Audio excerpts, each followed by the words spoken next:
As Roland crouched to install the base for the new steam engine, a sudden commotion disrupted his focus. 3 figures materialized out of nowhere, collapsing to the ground in front of him. The impact sent Roland sprawling alongside them. Startled, Anna leapt back instinctively, summoning a wall of green flames to shield them from the strangers.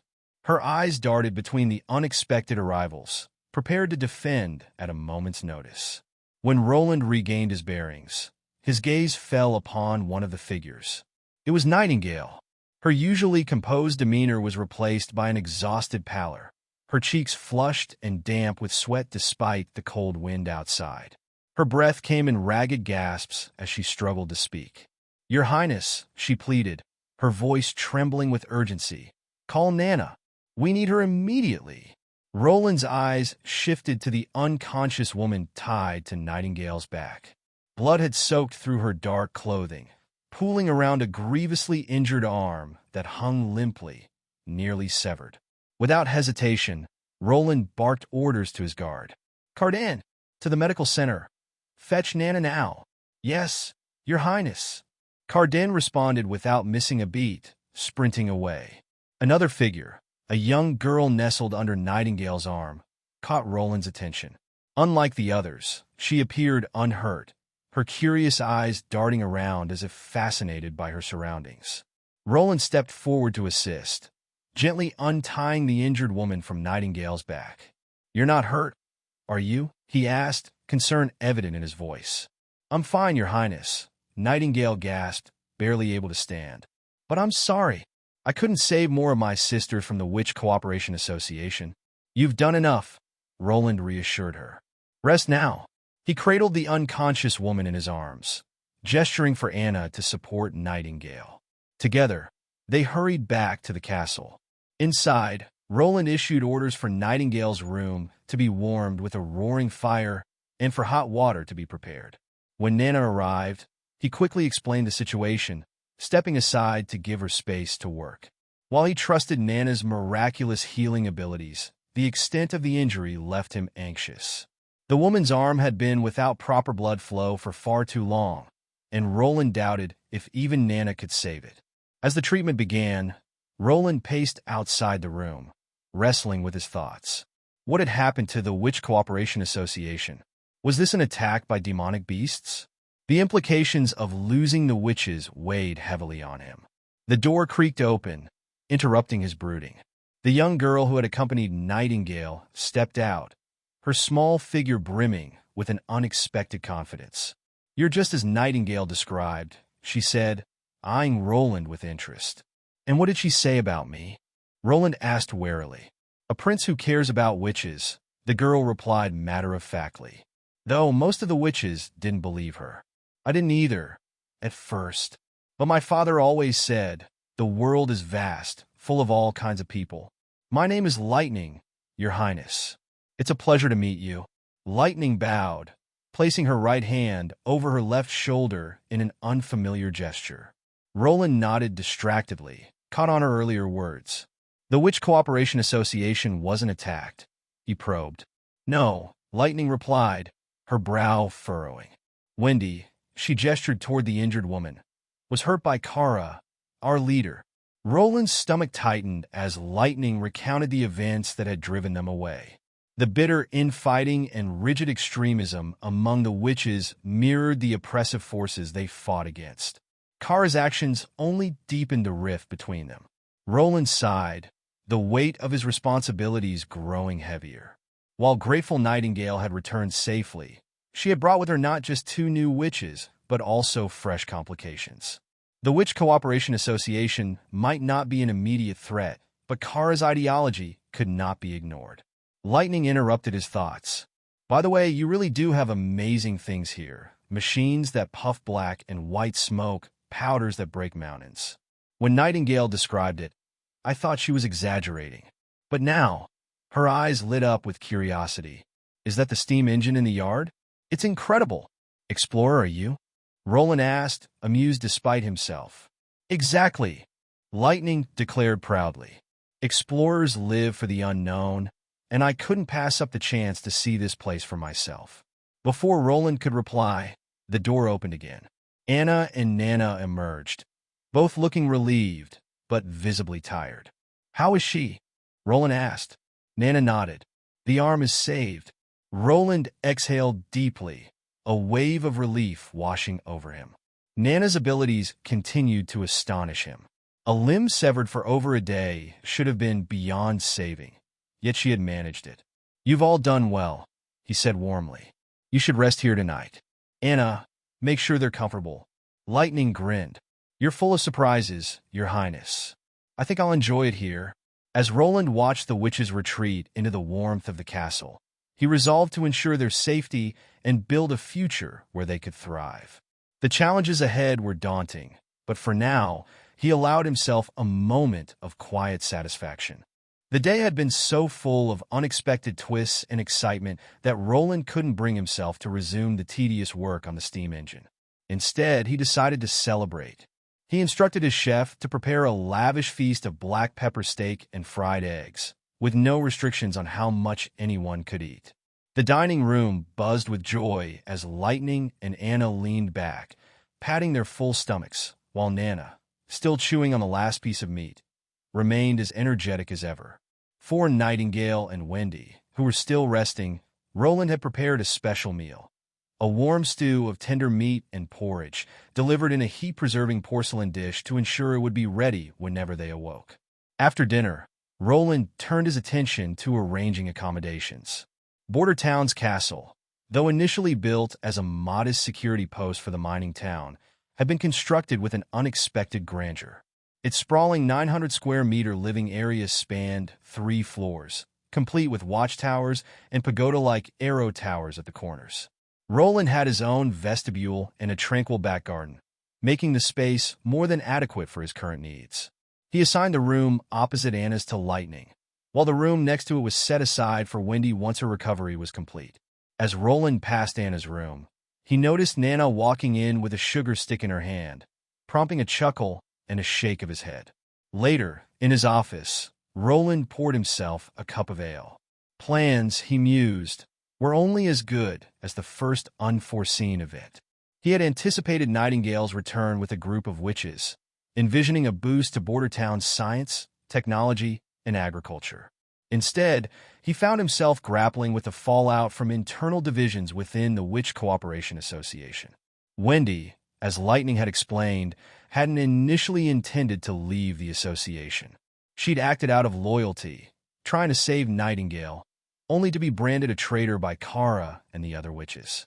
This betrayal had left Roland questioning just how many witches shared Nightingale's vision of coexistence with non-witches. He poured himself a second drink. The ale wasn't particularly good, but it served its purpose. During dinner, Roland had asked Lightning about her and Wendy's abilities. Lightning could fly freely through the air, while Wendy could control the wind. Though he couldn't yet think of technological applications for their abilities, their potential in the looming conflict was undeniable. Roland had also inquired about the abilities of the other witches in the association. The diversity and unpredictability of their powers fascinated him. Some abilities defied logical explanation, such as Kara's power to summon venomous snakes formed from her magic. These snakes weren't illusions. They were tangible and lethal, each color representing a different venom. Lightning had seen 2, one that caused paralysis and another that was toxic. Yet all these abilities had their limitations, like Anna's green flames, which vanished beyond a 5-meter range, or Nightingale's fog, which required her to emerge to interact with objects. The witches had adapted by equipping themselves with crossbows to combat threats like the church's god's stone of retribution. Roland worked late into the night, the fire in his office dimming to embers. A sneeze reminded him it was time for bed. When he opened the door to his bedroom, he paused, thinking he had entered the wrong room. A figure sat on his bed, half shrouded in shadow, illuminated faintly by the dying light of the hearth. This time, however, the woman wasn't dressed in her usual concealing robes. Instead, she wore simple civilian clothes, her features clearly visible. It was Nightingale. Roland's heart skipped a beat as nervous anticipation crept over him. What was she planning? She rose gracefully as he entered, her appearance already transformed by just half a day of rest. Her cheeks, once pale, now glowed with vitality, and her hair shimmered with a healthy luster. Roland couldn't help but marvel at the resilience of witches. "You've worked hard these past few days," he said, clearing his throat to break the silence. "You should rest longer." "Lightning told me everything." Nightingale shook her head solemnly, her eyes locking onto his with a look of unwavering determination. Roland sensed there was more to this encounter than mere gratitude. Without a word, Nightingale knelt before him, a dagger in her hand. She bowed her head slightly, her voice steady and formal. "Your Highness Roland Wimbledon," she began, "I, Veronica, also known as Nightingale, swear this. As long as you remain kind to the witches, I will serve you. Whether as a shield against your enemies or a sword in the shadows, I pledge my loyalty to you without hesitation, until my last breath." Roland was momentarily taken aback by her oath. He realized this was more than a declaration of loyalty. It was a renouncement of her ties to the Witch Cooperation Association and a commitment to his cause. Inwardly, he hesitated. He preferred partnerships built on mutual ideals, not hierarchical pledges. Yet he knew that in the world they lived in, ideals often needed time to take root. For now, he could not refuse her sincerity. Drawing on the etiquette buried in his memories as a prince, Roland accepted her dagger and lightly touched her shoulders 3 times with his own sword. "I accept your allegiance." Nightingale's shoulders trembled slightly, a sign of her relief. As she rose, Roland extended his hand. She clasped his fingers and pressed a soft kiss to the back of his hand, sealing the oath. "Is Veronica your real name?" Roland asked as he pulled her up. "Don't you have a family name?" She hesitated briefly, then replied, 5 years ago, I left the House of Guylan. That name holds no meaning for me now." Nightingale went on to share her past.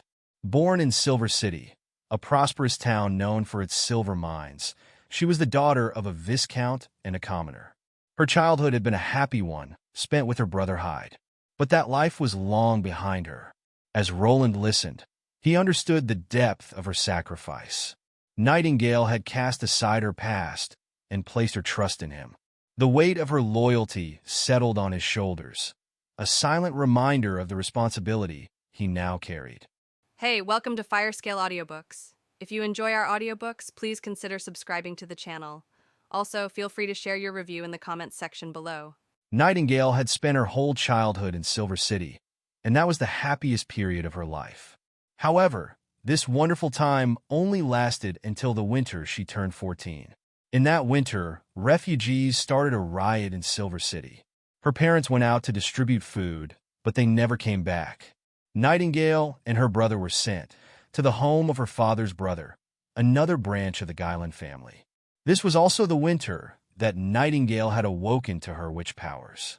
She carefully hid her abilities, but in the end she was still discovered by Mr. Guylan, who immediately separated Nightingale from her brother and used her brother's life to threaten her into doing his biddings.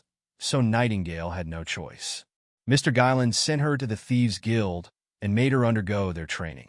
Later, he had her do some shady things, like breaking into the homes of his enemies to steal trade contracts or other important things, and eavesdropping on the town hall meetings. She even had to go to some potential competitors' homes and put poison in their water tanks. The Guylan's family business grew bigger and bigger, but Mr. Guylan's attitude toward Nightingale gradually turned worser and worser. If even the slightest thing went wrong, she would be kicked.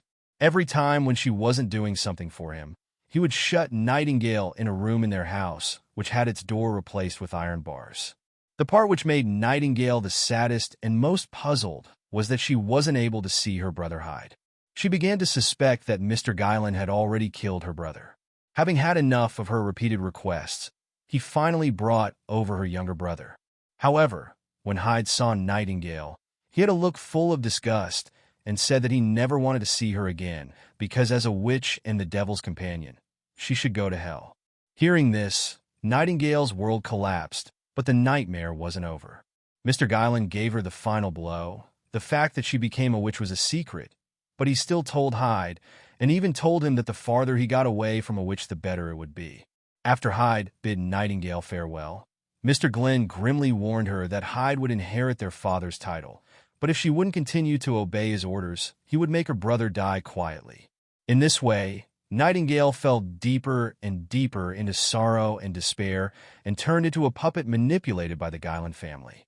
On her coming-of-age day, she had to complete a task for the family and was on the way home when she met Wendy. Or, more precisely, when he found her. Wendy told Nightingale everything about the Witch Cooperation Association and told her that there were many people who had gone through similar experiences like Nightingale's. But these sisters had not given up. Hearing this, Nightingale's shattered heart suddenly ignited with a new spark of life. She didn't need much time to change from confusion to determination. 1 week after her coming-of-age day, she had already overcome the torture, forcing her magic to undergo great changes.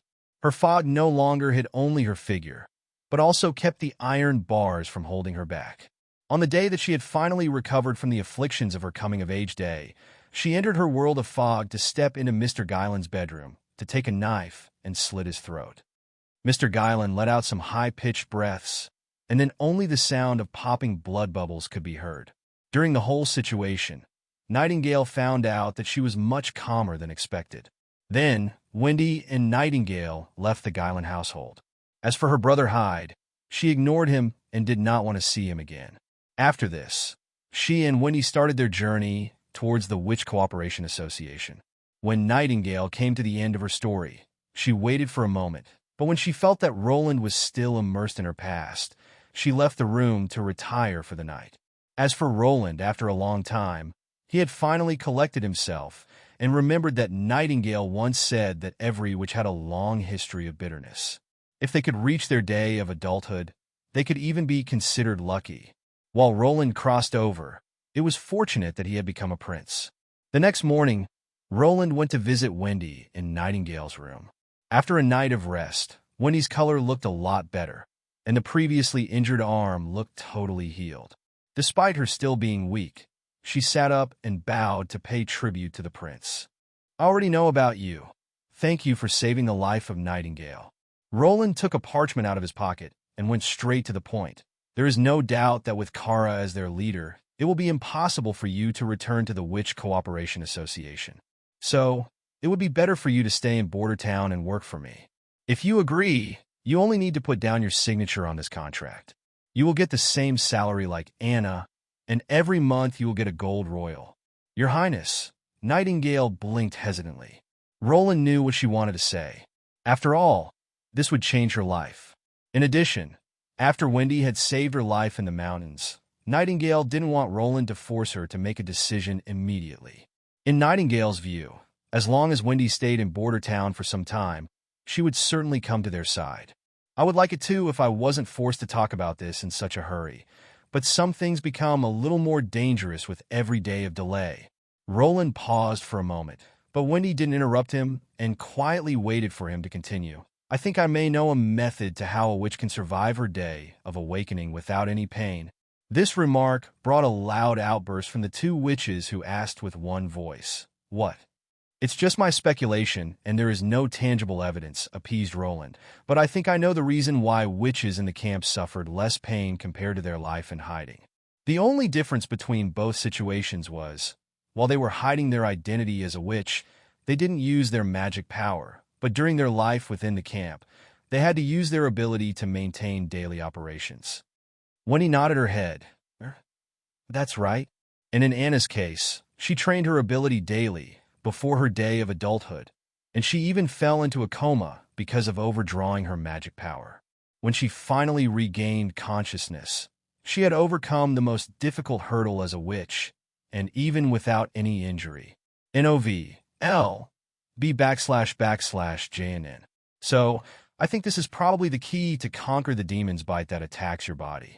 I believe that a witch is a kind of magic container, and during adolescence, the witch is always accumulating magic. When this magic exceeds the body's tolerance level, it causes harm to the witch's own body, and the demon's bite itself is dated with the witch's day of awakening, the witch's most powerful moment. So if a witch can continually release her magic, constantly keeping her magic on a safe level, Maybe the torture the witch would have to go through during the day of awakening would be greatly reduced, or even completely disappear. Roland paused for a moment to let them think, and then he said, "As the Lord of Border Town, I can offer your witches a safe place to use their magic. No one will arrest, send you to a trial, or even put you to death for using it. If my guess is correct, then there is no doubt that Border Town will be the end of your long pursuit of the Holy Mountain." A witch was taught from the beginning that her dangerous capability was given by the devil. After endless suffering, the witch would feel that it wasn't her own strength, but instead that her power was a curse, starting a vicious circle. The more the witch didn't want to use her magic, the stronger the bite would be. Directly after the crossing, Roland's attitude towards this force was the completely opposite. After going through the memories of the old Fourth Prince and ruling out the existence of a god, he had simply seen the magic as a kind of energy, an energy which was controlled by their own willpower. Wendy was silent for a long time, but then she asked, "When I sign the contract and agree to work for you, then I want to know first, what will I need to do for you?" During the past few centuries, because of their unique abilities, some witches were bought by a few ambitious people and were secretly imprisoned, used as consumable tools. Although the church would look for and punish such behavior, it was still difficult to ban. In addition, they used to be ruthless towards the witches. Once they had lost their value, their fates could be described as a spectacle too horrible to endure. Of course, Roland had also heard of these cases, but he took a fancy to the long-term interests and believed that this was a win-win situation for everyone. So he smiled and replied, "The first thing you need to do is practice your ability repeatedly until you fully grasp it. Just like Anna." 3 days later, in the castle back garden, Sister Anna, Nana pulled at Anna's gown and called her name to get her attention. "Yes."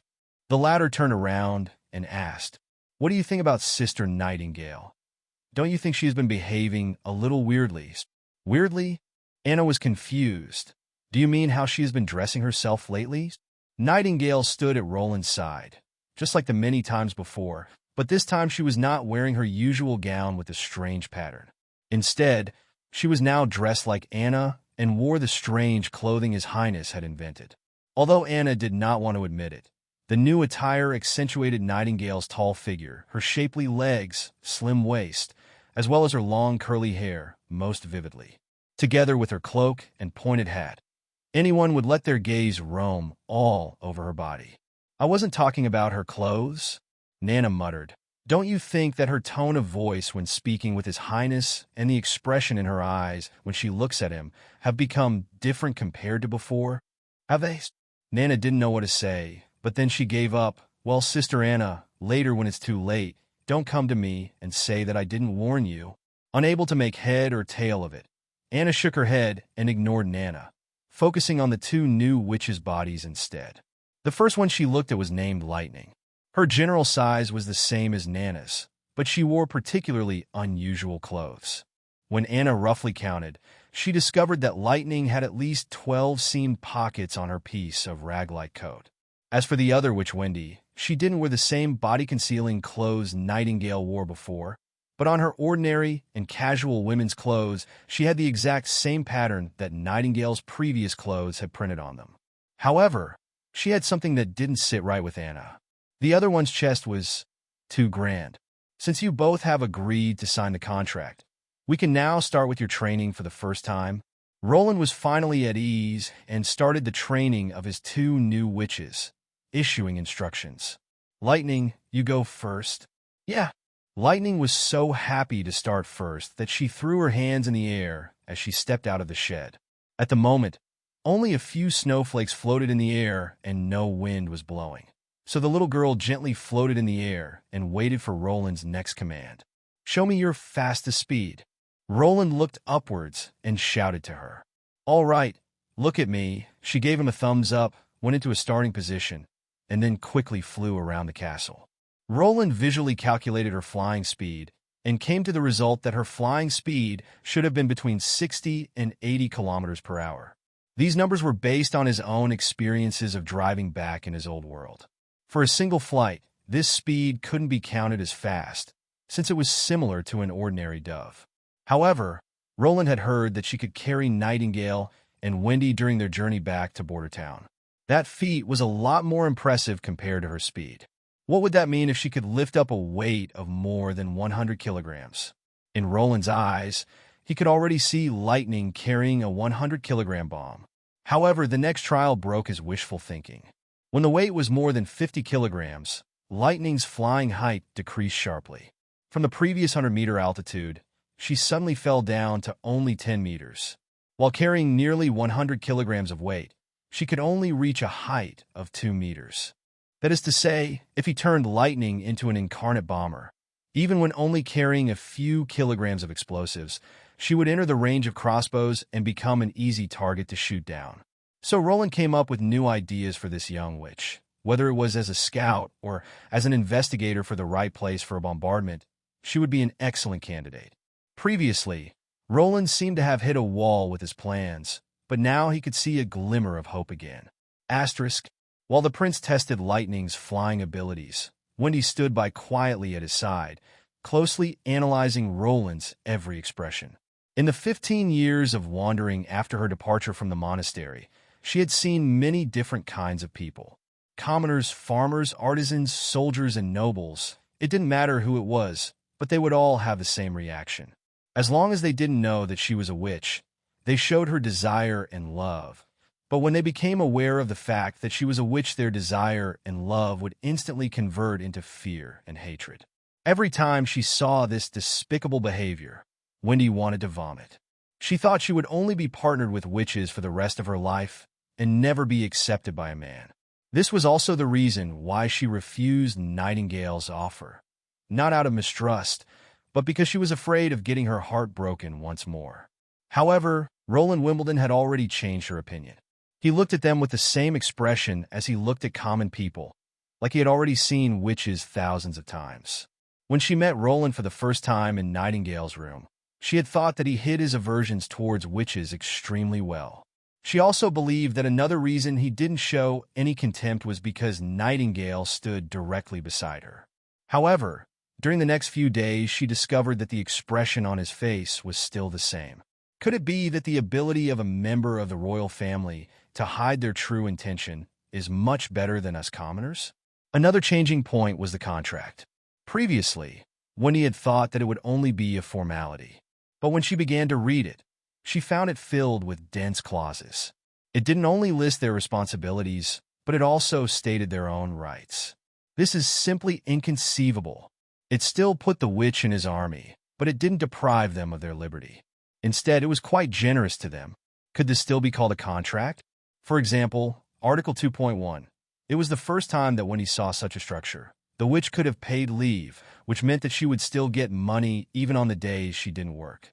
Next, the witch should complete experimental projects according to the employer's orders. But when part of the project was too difficult to complete, wasn't timely possible, produced discomfort, or caused the witch to feel that it was too dangerous, the witch could ask for changes or reject the experimental project. Then, the next clause said that the employer should provide for and guarantee the safety of the witch. The employer was responsible for the witch's accommodation, food, and salary. When one part of the condition was not met, the witch was allowed to unilaterally suspend the contract. When he thought these articles were a bit prolix, but they expressed their meaning very clearly. After signing the contract, the witch wouldn't be turned into the prince's possession. Sure, she had to do his biddings, but she also had equal rights and was always able to say no. Do a contract like this, she finally felt the sincerity of the other side. If it was only for appearance, it wasn't necessary to write such a detailed list of treaties. Coming to this conclusion, Wendy couldn't help herself from looking at Nightingale. Wendy was very clear of everything Nightingale had to go through, and she also knew how deep the other one's disgust of nobles sat. But now, when Nightingale spoke with Roland, her tone and demeanor showed so many different kinds of emotions. I'm afraid even she isn't aware of these changes. 2 months ago, she left the camp of the Witch Cooperation Association in the direction of Bordertown. Only in 2 short months, Nightingale has already begun to completely trust this man. She would rather cut off all her relations with the Witch Cooperation Association than to never see Bordertown again. In her heart, it was very likely that she already saw the place beside Roland Wimbledon more as her real home than the Witch Cooperation Association. It's very sad about what happened to Menorcara. She, as the founder of the Witch Cooperation Association, had forgotten how important every surviving sister was. When he knew that there was no way she could ever go back. Since fate had brought her to this place, why shouldn't she believe in the choice Nightingale had made? Just the same like she always believed in the choices I made. Wendy? With this shout, Wendy was brought back out of her daydreams, only to discover that Lightning had already finished her tests and that now everyone was waiting for her. Giving everyone an apologetic smile, she walked out of the shed. You have already made your decision, so now you have to go through with it. Plus, you cannot lose to the younger generation, right? But at this moment, the horn call could be heard from the west again. The sound echoed in the mountains, breaking the tranquility of the town. There had already been several instances before when the horn was blown. Each time, several dozens of demonic beasts had attacked, mostly one after another, but every time the skilled militia had been able to push them back. So when Roland heard the sound of the horn once more, he did not panic. He calmly suspended the training and sent Wendy and Lightning back to the castle to rest. He also ordered Anna to protect Nana, who would go to the medical center to wait for the arrival of wounded soldiers. Roland himself rushed to the walls with Nightingale. Unexpectedly, when Lightning heard Roland's orders, she began to protest. Though I'm already such an experienced explorer of the western border of the continent, I have yet to witness a large-scale attack by demonic beasts. If I don't grasp this chance, I'm not worthy to call myself an explorer any longer. So, I plead you, Your Highness, let me travel together with you. Roland did not hesitate for the slightest moment to reject the young witch's plea and told Wendy to make sure that Lightning would behave. After all, they weren't allowed to lose any time when a horde of demonic beasts attacked. Then, he looked at Nightingale and asked her if she was ready to go. She nodded, took hold of Roland's hand, and took him into the fog with herself, moving straight in the direction of the wall. Once he knew that Nightingale could bring any other object she was in contact with along with her into the fog, Roland immediately became hooked to this kind of travel. In the fog, they could travel straight through obstacles and ignore terrain. They were able to cross several meters with one step, so this kind of traveling was very enjoyable. NOVLB //JNN. When they arrived at the foot of the wall, Roland found a corner where no one could see him and stepped out of the fog to walk to the outlook alone. Looking into the distant wilderness, he could only see a world of white instead of the expected grand demonic beast invasion. Was this a false alarm? He could also feel the confusion coming from the direction of the militia who had already taken their defense positions. When the prince finally found Iron Axe, Roland saw that he had a serious expression while staring into the distance with his hands tightly grasping the horn. When Roland arrived next to him, Roland immediately asked, "Did you sound the alarm?" "Yes, Your Highness, you see." Iron Axe's voice was much drier than usual. "That guy came." "That guy?" Roland looked carefully in the direction Iron Axe pointed at. There in the far distance, he could make out a faint black spot that was nearly invisible even in front of a pure white background. Very difficult to be spotted. The rule was that only if it was determined that the patrol couldn't resolve the problem, they were allowed to sound the horn. Knowing this, Iron Axe, as a seasoned hunter, must have had his reasons.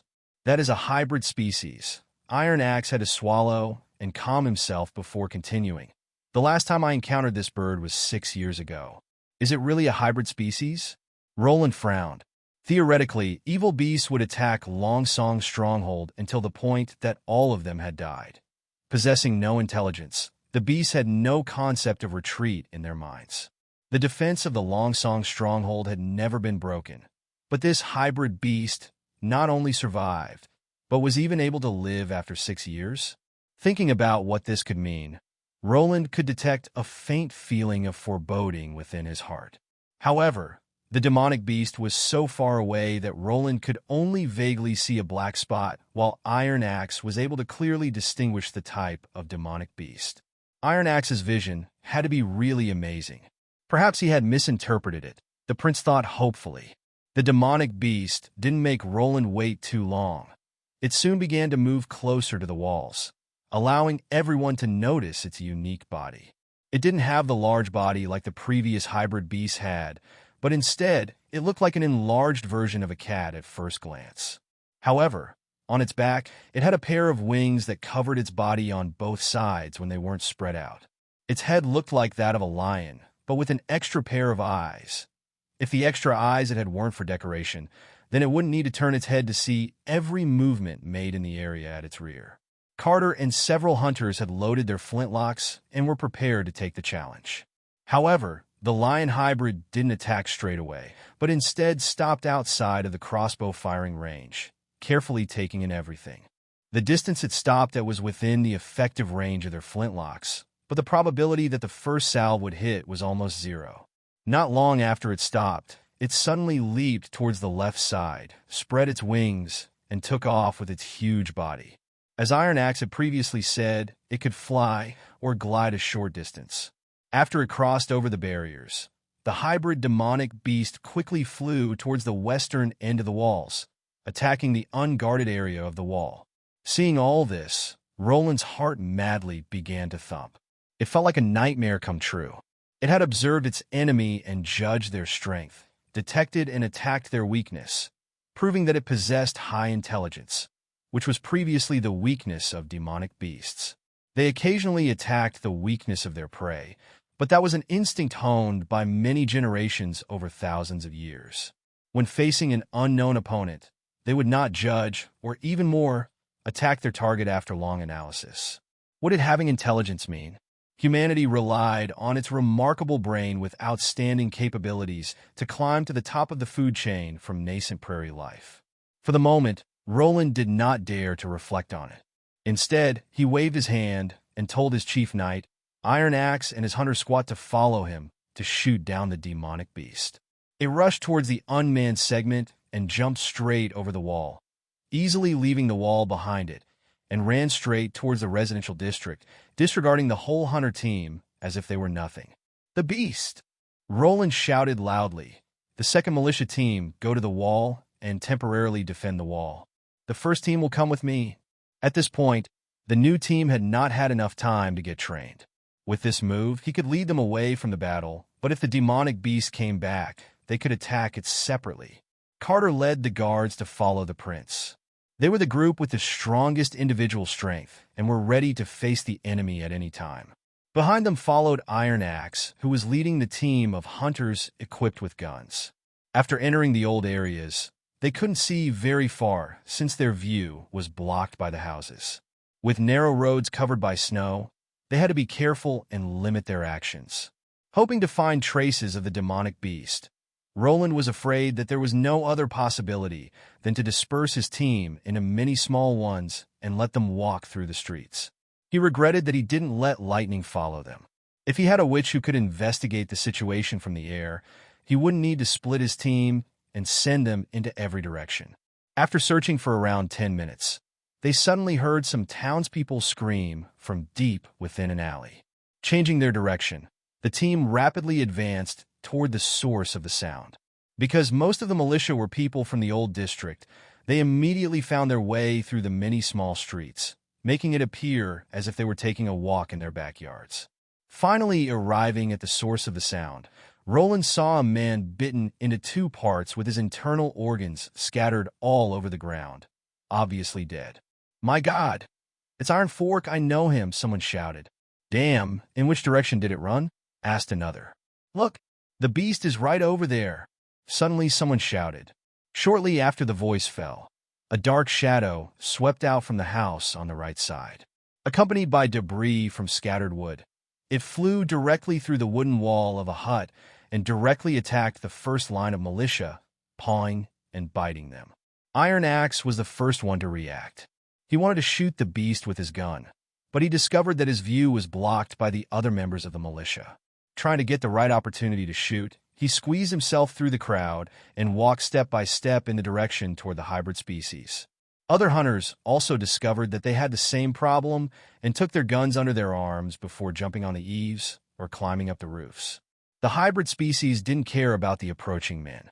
It spread its wings, stood up on its hind legs and began to shake around the soldier it had bitten, spraying blood everywhere. Seeing this scene sent the crowd into a panic, causing the crowd to fearfully step back. When the hybrid species got some space, it tried to jump, but in this moment a shot hit it. Suddenly, several black flowers bloomed on the monster's fur. The hybrid species, which was hit by several lead balls, roared in anger, threw away the prey in its mouth, and jumped in the direction of the hunters on the roof. When the demonic beast appeared above the crowd, it came directly into Iron Axe's view, who quickly raised his gun and aimed at the beast in front of him and pulled the trigger. It was nearly impossible to miss a shot this close. It was even so close that the gunpowder entered the nose of the demonic beast. The velocity of the bullet wasn't reduced as it went straight through the target's eyes and penetrated its brain. The body of the demonic beast became stiff and suddenly fell towards the ground. As the freezing cold rain fell, it diluted the smell of blood that covered the whole of New Holy City. While in these inhuman conditions, Alicia was fighting for her life by swinging her great sword while violently panting. It wasn't her first time participating in the battle to defend Hermes, but she had never thought that there would come a day when the New Holy City could fall. The walls were completely destroyed. In her whole life, Alicia had never seen such a horrible monster. A huge worm-like hybrid beast came out of the ground and pressed its body close to the glacier cliff, drilling its bone claws into the cliff and climbing up the wall step by step. Even when it had reached the top, its lower body still hadn't left the ground completely. If it had only a huge body, it wouldn't have been such a disaster, but none of them could expect what had happened next. When the huge hybrid species opened its mouth, a horde of demonic beasts rushed out and turned the wall into hell within seconds. Originally, it could still be said that everyone in her team was calm and prepared, but when the demonic beasts attacked, everything was broken and turned into disorder. During the chaos, Alicia was separated from her squad, so she could only helplessly watch as one of her comrades was swallowed by a demonic beast. Warm human blood and black monster blood mixed together and flowed along the grooves on the stone-paved floor. When the horn gave the signal to retreat, Holy City's mangonels began to fire, dropping granite blocks the size of half a person from the sky, totally disregarding that many defenders were still fighting on the city walls. Alicia could still clearly remember the image when her captain was hit on the side of his head by a stone. When she got up from the floor and was finally able to look at him, she saw that he was embedded into the stone floor together with his armor. Folded together like a parchment, his intestines were dripping out of his opened abdomen, and his hot blood pooled into small puddles. Alicia thought, if I hadn't thrown myself onto the ground at the last second when I discovered the stone, I'm afraid I would have ended up just like him. As for how she exactly archived to stay alive and return from the walls, Alicia wasn't able to clearly remember it. She was only surrounded by yelling and cursing. Everyone was frantically waving their arms, trying to defend themselves, but in the end, who they were hitting was unknown, and it didn't matter if they hit a demonic beast or one of their own.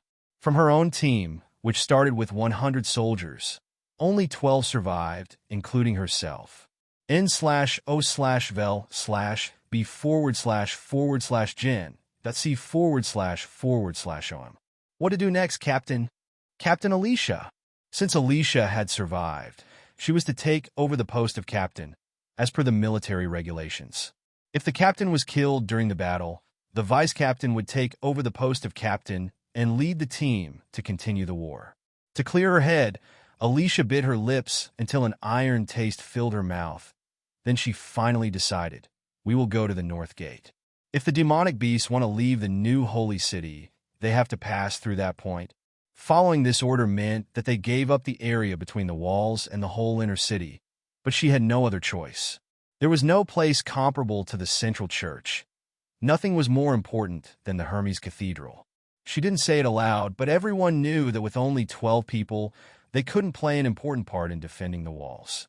In her heart, Alicia prayed, maybe today will be the day I will die while defending the kingdom. May God be kind to me. However, to the outside world, she shouted, verdict will never give up. We will march. Verdict will never give up, shouted the others in union. Alicia's team of 12 followed her, and trotted in the direction of the northern gate. During their run, the sound of the war became less and less clear under the rain and blowing wind until it completely died down. Upon her arrival at the north gate, Alicia saw that there was already a crowd of survivors from other squads in front of the drawbridge. Evidently, they were thinking the same thing. This made her heart feel a little better. However, in this time of crisis, they actually let down the drawbridge. Seeing this, Alicia began to frown and walked towards the handsome warrior in charge who was wearing the standard red robe of a presiding judge. She gave him a salute. "Presiding judge, sir, I'm the captain of the 4th Battalion Advance Team, Alicia Quinn. I'm Tucker Thor, responsible for the defense of the North Gate." "You've worked hard." The man nodded acknowledgingly and said, "We have set up the emergency area at the other side of the gate. If your team has any injured, you can send them there." "Your Honor, I don't understand why you aren't raising the drawbridge in this time of crisis. The demonic beasts on the wall can attack us at any moment. We must ensure that they don't conquer the inner city." "Calm down, Captain. I know that you and your team are not afraid to sacrifice yourself for the greater cause, but that sacrifice would now be meaningless. We are still far from the church's point of no return." He tried to calm Alicia down and wiped the rain from his brow, then continued, "We have to work together. If you run out of pills to expel the cold, remember to ask the quartermaster for more." When the presiding judge reminded her, Alicia finally recognized that she was totally frozen. After she left the heat of the battlefield behind her, the cold rain and the sweat on her body mixed together, almost turning her into an ice puppet. Facing the forever blowing ice-cold wind, she couldn't suppress her body from shivering any longer. She grasped into her sheepskin vest pocket to pull out a bag whose contents she then dumped into her hand, only to find a viscous liquid flow out. It seemed that she had accidentally damaged the pills during the battle. Finding nothing valuable, she sighed, raised her head disappointed, only to discover a new cold, expelling pill in front of her. "Take and eat it," Tucker, Thor said while reassuringly smiling at her. "When the moment comes again, I may ask you for the favor to be returned." Alicia didn't try to be polite. She immediately took the pill and swallowed it. "Maybe we won't have a next time where we need this kind of stuff." "Yes, well, that would also be all right." Tucker actually nodded in approval. "If I have to choose, I would choose death instead of eating the pill." Just when his voice fell, a strong smell of fish washed up from Alicia's stomach. Even the stomach-churning smell of death in the city didn't have such a disgusting taste. She didn't feel like she had eaten a pill. Instead, she thought she had eaten a mixture of flesh and blood, releasing an unbearable tingling feeling from her abdomen into her body. However, the chill faded suddenly, followed by a hot flow of blood through her whole body. Alicia's body temperature was slowly restored to her normal temperature so that the already frozen sweat began to fall down. Her head also began to release water vapor, and then finally she could feel her numb toes again. "But we won't die today." Seeing her eat the pill, the presiding judge waved his hand. At the moment, the God's army of punishment is rushing over from the cathedral. When they arrive here, the demonic beasts won't be able to pass the north gate. Take your people and send them to the assembly, and also remember to let them check if they still have their pills so that they don't end like you and discover that their pills were destroyed when they needed it the most. The God's army of punishment is the strongest elite arm in the church. Alicia had already heard of them long before, but she had never witnessed them fight. But even if the God's army of punishment was as powerful as the rumors said, they were still humans, right? With a human body alone, no matter how hard they trained, they couldn't easily beat a crowd of mixed species. But since the presiding judge said so, she had no way out from sending her 11 survivors to the north gate, close to the western side of the assembly. Hundreds of troops had been gathered here after their retreat. They were standing in groups of 2 or 3 in the cold rain, disregarding the cold water that was flowing down their cheeks. Some of them even sat on the ground with a listless look on their faces. Only a small number of people had lined up a neat row, waiting for the enemy to arrive at any possible time. If it were still some days ago, Alicia would certainly have stood up and scolded them, but now she was at a loss. In order to establish this new holy city, countless people were buried here. It could even be said that each brick was built with the blood of believers and people sent by the military trial. The bishop had often said that Hermes was built on holy ground, the capital of the kingdom of God. Today, however, the kingdom of God seemed to be falling by the hands of the demonic beasts. The demonic beasts are coming, someone suddenly shouted. Take your positions to meet the enemy. Alicia shouted loudly to raise the spirits of the soldiers, lifted her sword, and gazed at the fast-approaching horde. For Hermes, for the new holy city. A soldier went to a woman standing in the front line and pressed against her sword to keep her back. Stand back. His voice wasn't loud, but it was still clear and strong. Alicia noticed that even after the intervention of this unknown person, her side was still holding their positions. Looking closer, she could see an eye on the man's sleeve, and under it was written God's Army of Punishment. She tilted her head, and not far from them a team of tall warriors rushed out of the north gate. They were all dressed in the same whole-body armor, which had a silver sheen under the rain, and their red cloaks waved in the wind. However, all of them had different weapons. Some were holding swords and shields, while others were holding halberds or iron axes. After they crossed the bridge, they didn't march as a team. Instead, they spread out and went straight against the incoming demonic beasts. What kind of tactic is this? They are creating a total mess. They faced the demonic beasts with power and speed that exceeded what was humanly possible by far. Do they want to fight the demonic beasts completely alone and without any order? Moreover, how could we let the God's army of punishment fight alone against the demonic beasts? We have to support them. No, the unknown man shook his head, looking somewhat gloomy. You have to stay back. If you rush into the fight, you will only drag them down. Drag them down? Alicia angrily stared at the man. Could it be that her impression of the man was wrong? Was this person just a cowardly man? She clenched the hilt of her sword, ready to immediately join the battle. Although the future of the new holy city was unknown, at the moment of their biggest crisis when they had to face the enemy, she was only allowed to stand by as others fought for them. Before she could even take 2 steps forward, an incredible scene happened in front of her. Something came flying down from the sky. Its shape was just like a fallen angel. Its huge wings were covered in gray feathers and completely open. It had a wingspan of more than 12 feet. It had a head like a bird, but also a pair of long horns and barbed claws capable of cutting through a warrior's breastplate like they were butter. A vertical drop from the sky was the beast's preferred kind of attack, covert and difficult to defend against. Even when holding a heavy shield, soldiers wouldn't be able to defend themselves. The huge impact force would shatter their arms and crush their rib cages. Many soldiers had already died from their attack without any chance to retaliate.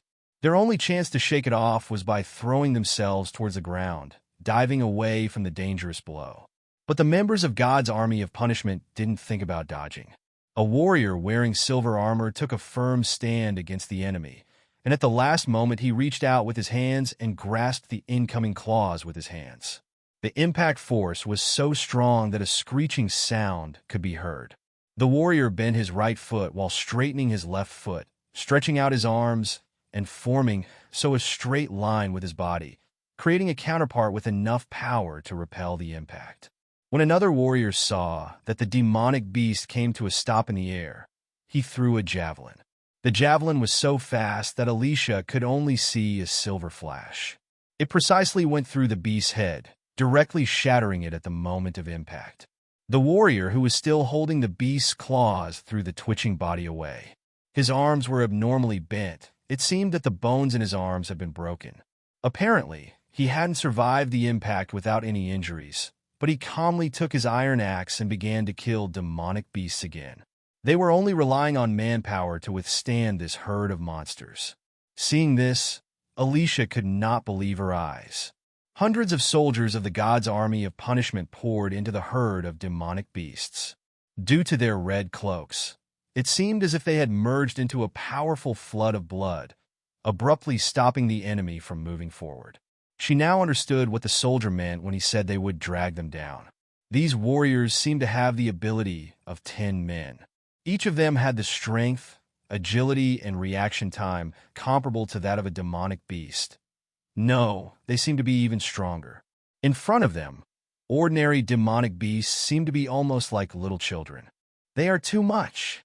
Alicia could feel joy from the bottom of her heart. With such a strong group of warriors, Hermes Cathedral would never fall. Ah, yes, I never asked you for your name. My name is Alicia Quinn, and what is your name, Captain? It appears that you already knew the fighting abilities of the God's Army of Punishment. The captain looked Alicia directly in the eyes. His look was as freezing cold as the rain. When he finally responded, he didn't give her his name. He only muttered, "My brother is a member of the God's Army of Punishment." Asterisk. "It appears that we will win," said Bishop Maine, who stood at the topmost level of the cathedral, looking out of the window. Here, at the highest point of the new holy city, he used a telescope to look over more than half of the battlefield. "Let the mangonels stop their attack. Our army will soon start an attack to reclaim the city walls. You know that winning wasn't the main point, right?" Suddenly, another voice could be heard. The possessor of the voice wore the same gold clothes like Bishop Maine. But the only difference was that his voice was much older. The important part of this fight was that the armies of the four kingdoms were destroyed. "That's right. This way, their defensive lines will be rendered useless," said the last person. She seemed to be the youngest person in this trio, appearing to be around her early 30s, and also the only woman within the three archbishops. Their standing army of more than 5,000 well-equipped and well-trained soldiers, and also nearly 1,000 knights, were immediately taken out of the picture.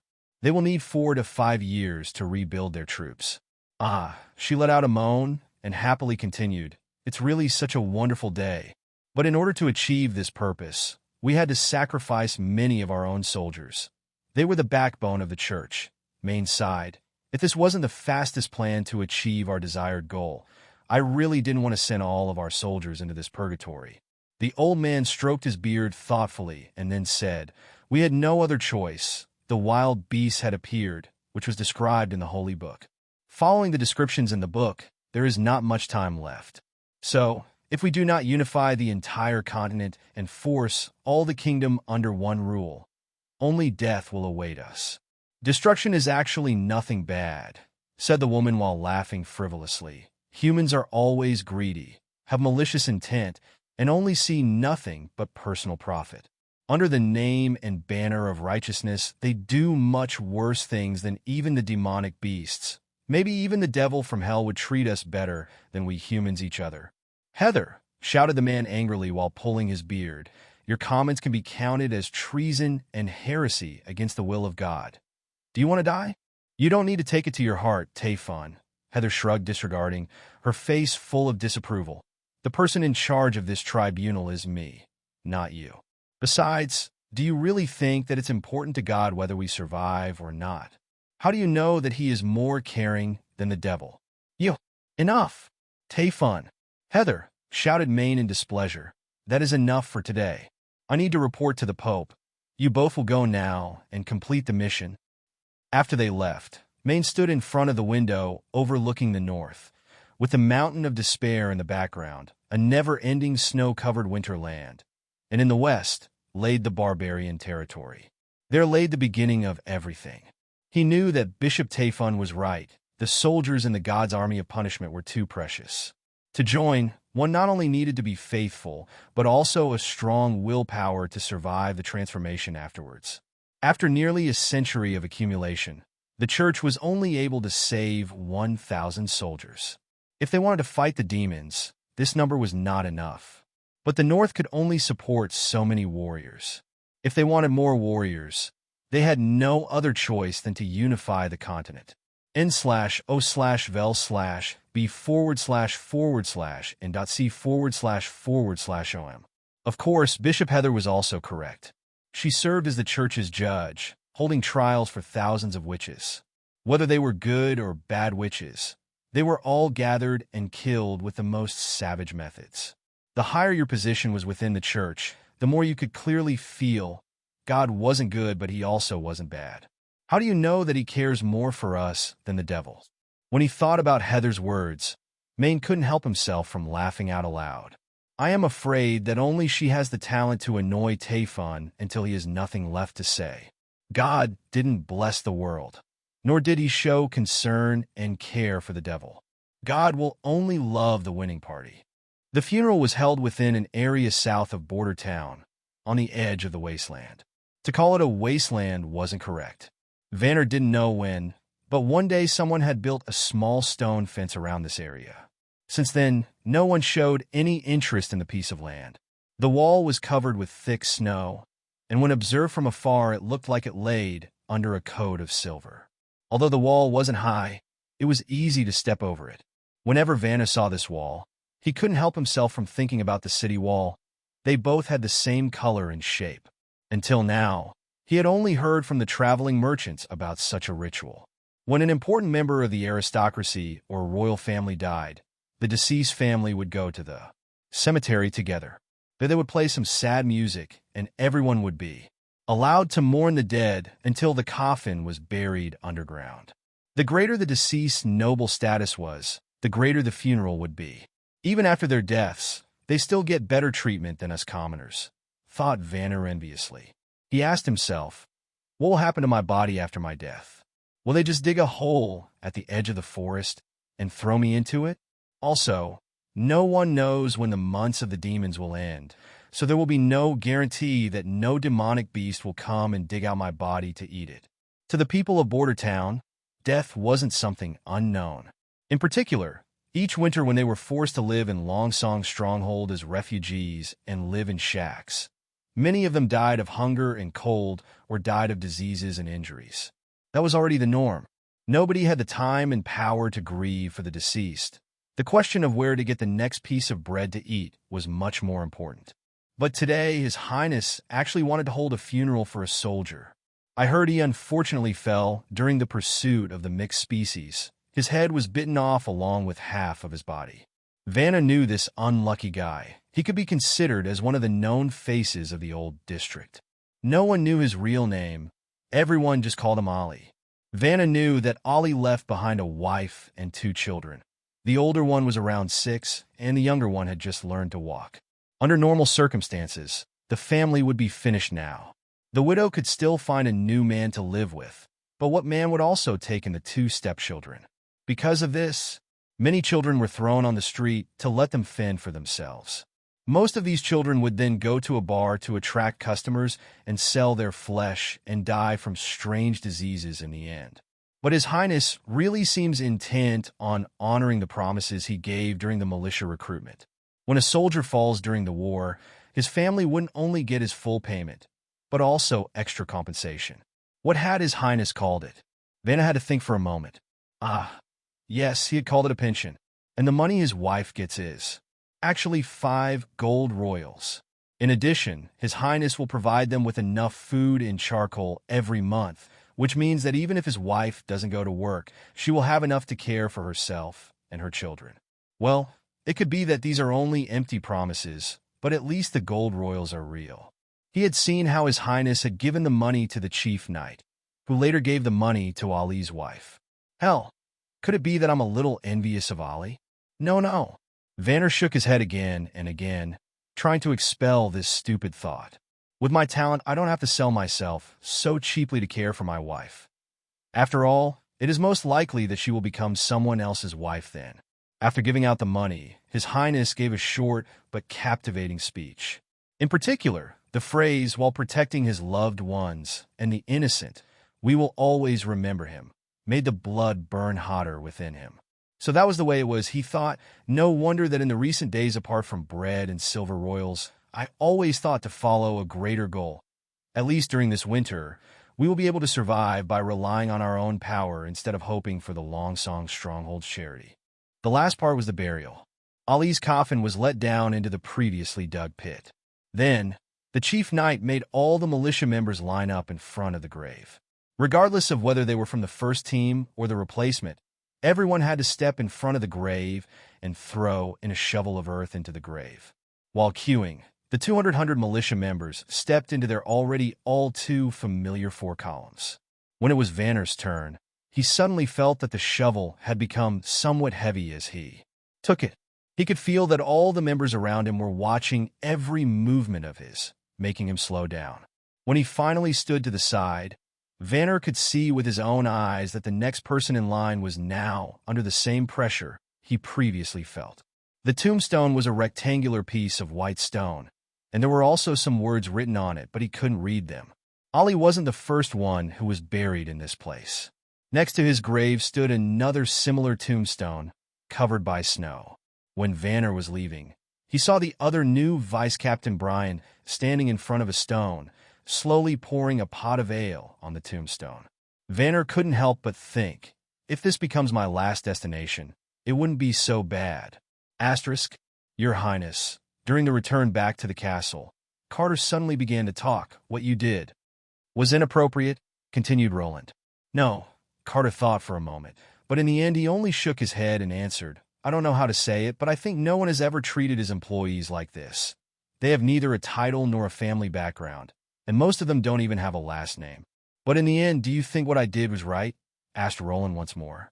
Well, Roland smiled and laughed. He certainly knew that this kind of ceremony had a strong appeal to Carter, who was also always fighting for and protecting him. When people start to think who they are fighting for and why they are going to war, such a ceremony could be good motivation. For Carter, this change had an even greater meaning. Now this kind of honor wasn't just a privilege for the nobility. During these times, the common people could already get the same training and teaching the nobility got, but now the civilians could also receive the honor of defending their homeland. The doubled sense of achievement was absolutely inexplicable. Of course, the introduction of the public funeral was just the beginning. Roland thought he still had many ideas that could be used to enhance the collective sense of honor, such as using flags, playing military songs, establishing a heroic example, and so on. It wasn't possible to produce such spirit out of thin air. Roland would only to be able to increase their sense of belonging step by step and always instilling the idea, until it gradually took effect. In order to ensure that the pension project was set in motion and reliable, Roland had arranged all of it by himself. Within the town hall, he had set up a group of people who were responsible for the payment of the food and charcoal. The further along Roland got on his way of upgrading Border Town, the heavier the pressure became on his shoulders. Even so, it seemed that the mining project and upgrading the people's living conditions was on the right track. With sufficient grain reserves, so far no one had starved or frozen to death. Compared to other towns and cities, this seemed to be a miracle. Even in Graycastle, some people had to die during the winter. Even knowing all this, Roland thought that Border Town was still lacking in many places. His goals were much higher than this, but his range of operation had already reached his limit. His assistant minister Barov and his more than a dozen apprentices who he had brought with him were now controlling all the financial and administrative management of Border Town. If Roland wanted to further expand the department, just recruiting some management staff wasn't possible.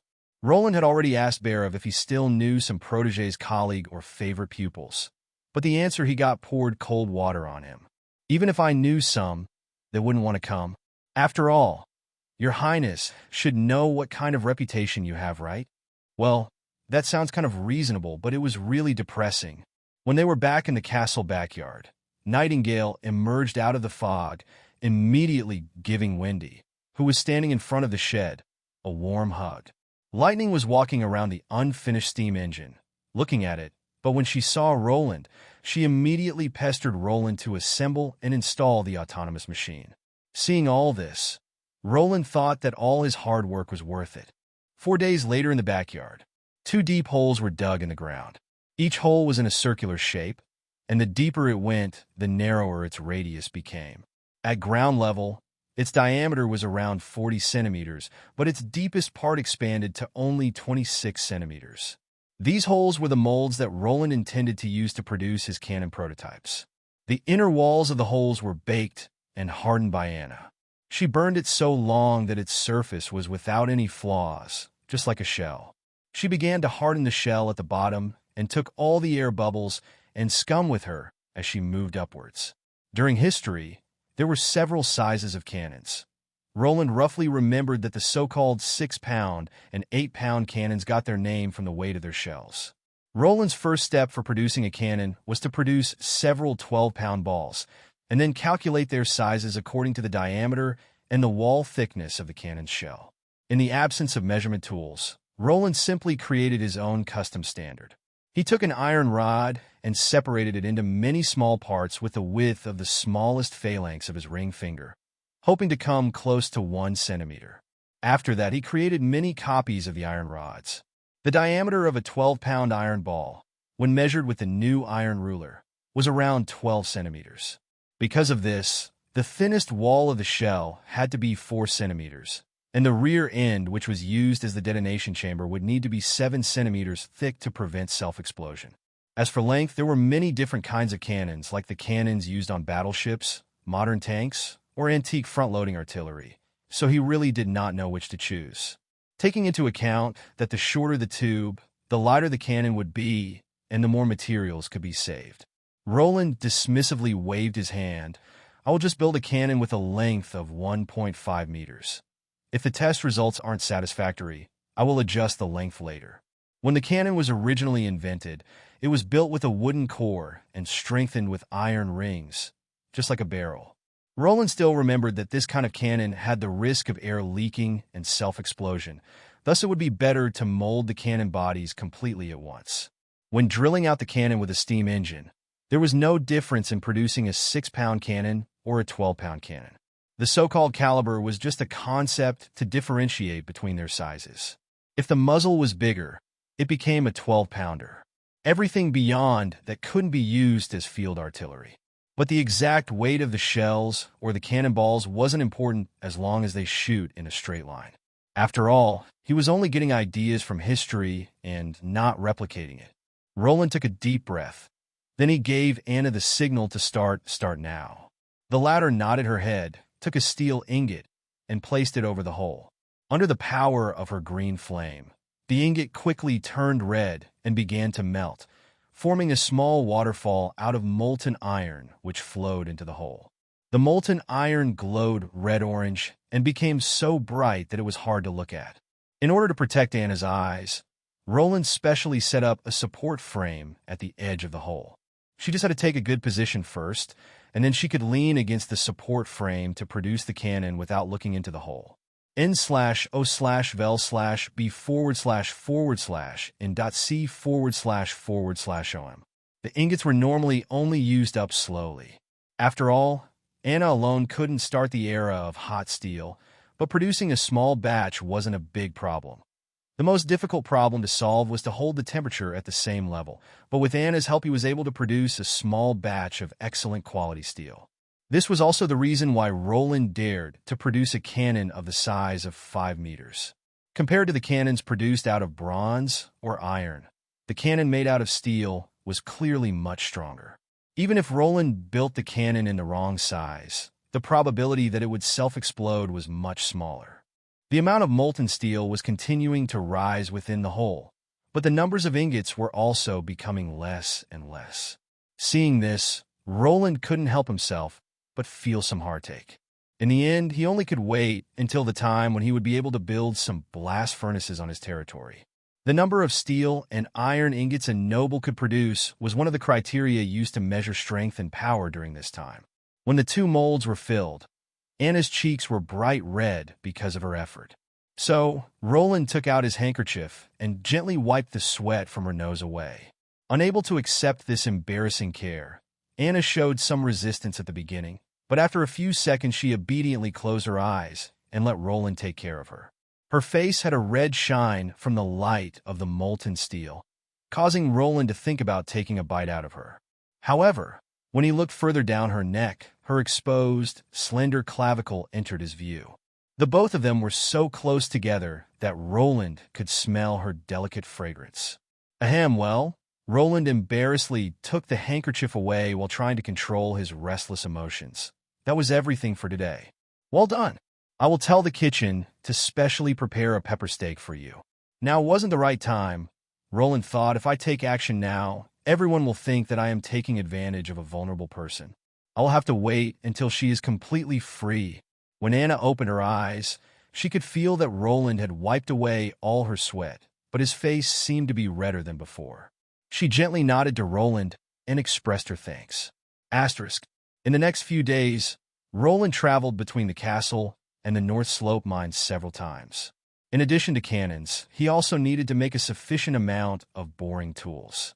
The production method of the boring tools for gun barrels and cannon barrels were quite similar. After their removal from the mold, Anna would heat them up again so that they could be processed with a hammer. It was quite different from producing an ordinary knife. At first glance, it looked like a blunt iron rod. However, the only difference was that it had a gap on its head, which was used to discharge metal debris. At the last step, the iron was quenched to increase its hardness. The production method was quite different from modern high-precision drills. After all, Roland only needed them to drill into iron. Taking their high wear rate into account, Roland and Anna produced 5 boring tools within a week. Thanks to this boring tools and the usage of the steam engine for drilling, the production of the gun barrels rapidly increased from 2 each month to 10 each day. After everything was ready, the miners would dig out the 2 cannon embryos, then clean the scum from the surface and transport them onto the carriage smithy. For the production of these 2 cannon embryos, nearly all of Roland's steel ingots were consumed, a priceless test. So Carter and his whole guard were responsible for the protection of the transport, which let the chief knight feel a little superfluous. Who would steal so much inflexible stuff? According to the requirements of the prince, the blacksmith began to polish and flatten the appearance of the embryo after the grindstone. When they had finished it, the embryos were delivered into the castle backyard. At this time, they just looked like 2 solid iron bars with dark gray and rounded appearances, exuding a heavy metallic luster. Roland couldn't wait to start the drilling, so together with Carter, he brought the embryo to the right place and placed the tip of the cutter head at the top of the steel bar. With a face full of expectation, Roland pulled the valve on the steam engine. The boring tool slowly began to operate, but not much later it was already running at a steady speed. "Begin!" the prince loudly shouted. Hearing this, the chief knight pushed the sliding base down so that the boring tool came in contact with the embryo. When the tip of the boring tool came into contact with the embryo, a harsh noise which even overshadowed the noise of the steam engine could be heard. As lubricant they used lard, which was packed into the drilling, coming out of the wire as black foam. The onlooking witches withdrew from the wooden shed, and only lightning insisted on staying. It seemed to her that looking at this machine was much more beautiful than any landscape. Groundhog Cole was somewhat anxious as he looked out of the window. In this hell-like place, it was snowing without end. He thought that the sky looked exactly like his grandmother's sheets, which she hadn't washed for years, both of them dirty and gray. Even though he couldn't see the sun, he still had another way to judge the hour. That way was the militia training. As long as the weather permitted, the militia would run every morning at 8 a.m. around the town square. The group of idiots had already started it a month before the months of the demons, but they were still doing it even now. Don't these people know that it's most important to save as much strength as possible during the winter, so when the time comes that they truly need to run, they won't need to pray to God to lend them stronger legs? However, thanks to this bunch of idiots, he could now determine the right time to leave. That's right. Cole wanted to flee this possessed town. Although he was ordered by the second prince to stay in Border Town to observe everything that the fourth prince did, and then send the gathered intelligence back to Valencia. But now, he had reached a point where he didn't want to stay any longer. His thoughts were, "I'm afraid that in less than 2 weeks I, along with this town's inhabitants, will all become the devil's sacrifices." This wasn't him being paranoid. Since the beginning of winter, one strange thing after another had happened. Perhaps other people weren't aware of it, which to him wasn't surprising. n/o/vel/b//in.c//om. These townspeople don't have any experience. They're all country bumpkins. As long as they have enough to eat, they don't care even if the heavens were to fall down on them. But I'm different. I'm Groundhog Cole. Because my skills in stealing information and snooping for news are the best, His Highness Timothy himself hired me for this job. One night, when he had climbed over the city wall, he had discovered a strange weapon that was able to knock down demonic beasts. But of course, this wasn't the most startling discovery. The fourth prince was openly working together with a witch. Merciful God! Could there be anything more unholy than this? There can't be any other explanation. The devil is controlling the fourth prince. Even if the prince only wanted to have a taste of a witch's flesh, he would surely only do that if he was hidden in his castle. It wasn't the first time for Cole to hear that a noble had become addicted to the taste of witches. After all, there were many aristocrats with strange habits, but it turned into a completely different matter when it was done in public. But this wasn't a delusion. He had seen it with his own eyes. Based on the principle, those who are paid have to do the work. Every day, when the snow wasn't too high, Cole walked towards the nearby city walls. There he could often see the figure of the fourth prince doing his work. In the beginning, he had asked himself the question, what gave the incompetent and spoiled prince the courage to stay in border town during the months of the demons, not piss in his own pants in terror, and run back towards Longsong's stronghold? But now he finally understood. The prince had already been replaced by the devil. He had been at his hiding place when the big demonic beast burst through the wall, which was then killed by the devil's thunder. The following rush of the demonic beast was held back by the flames summoned by the witch. And it was exactly this witch who later threw herself into the arms of the prince. He also had heard constant rumors from his neighbors. They talked about a witch who supposedly had the ability to heal wounds. The witch was said to have cured an injured boy. Supposedly, she had also cured the broken foot of the old lady from across the street. But to Cole, this was only a blasphemous rumor. How could someone accept treatment from a witch? What would be the difference between them and all the witches who accepted the devil's corruption? However, the last straw for Cole was 2 days ago, when he saw a witch flying 2 rounds around the prince's castle and then going down into his backyard. What did the church's father always say? A witch will only get her powers after she had fallen to the devil's temptation. And by now he had already seen a witch with the power to summon flames and another witch with the ability to fly around the castle. Together with the rumors about the witch with healing ability, he came to the conclusion that at least 3 witches had gathered. Undoubtedly, the devil has turned the castle into his own lair, and now he's gradually beginning to turn the townsfolk into his minions. I have to leave this town as soon as possible. Anyway, I'm holding the alchemic formula for the gray powder used to build the city walls in my hands. As long as I deliver this to the second prince, not only will I be punished, but I might even receive a reward. From day to day, Cole regretted more and more that he hadn't left when the other aristocracy had left border town for Longsong's stronghold. But now, if he wanted to leave this place, the way above ground wasn't a viable possibility. During the whole of winter, it would continue to snow, making it impossible to either walk or ride to Longsong's stronghold. His only way was by booking passage on a merchant ship from Willowtown. According to Cole's observations, every first day of the month, a boat from Willowtown would deliver food to Border Town. After 2 to 3 hours of loading and unloading, it would set sail again and leave the harbor.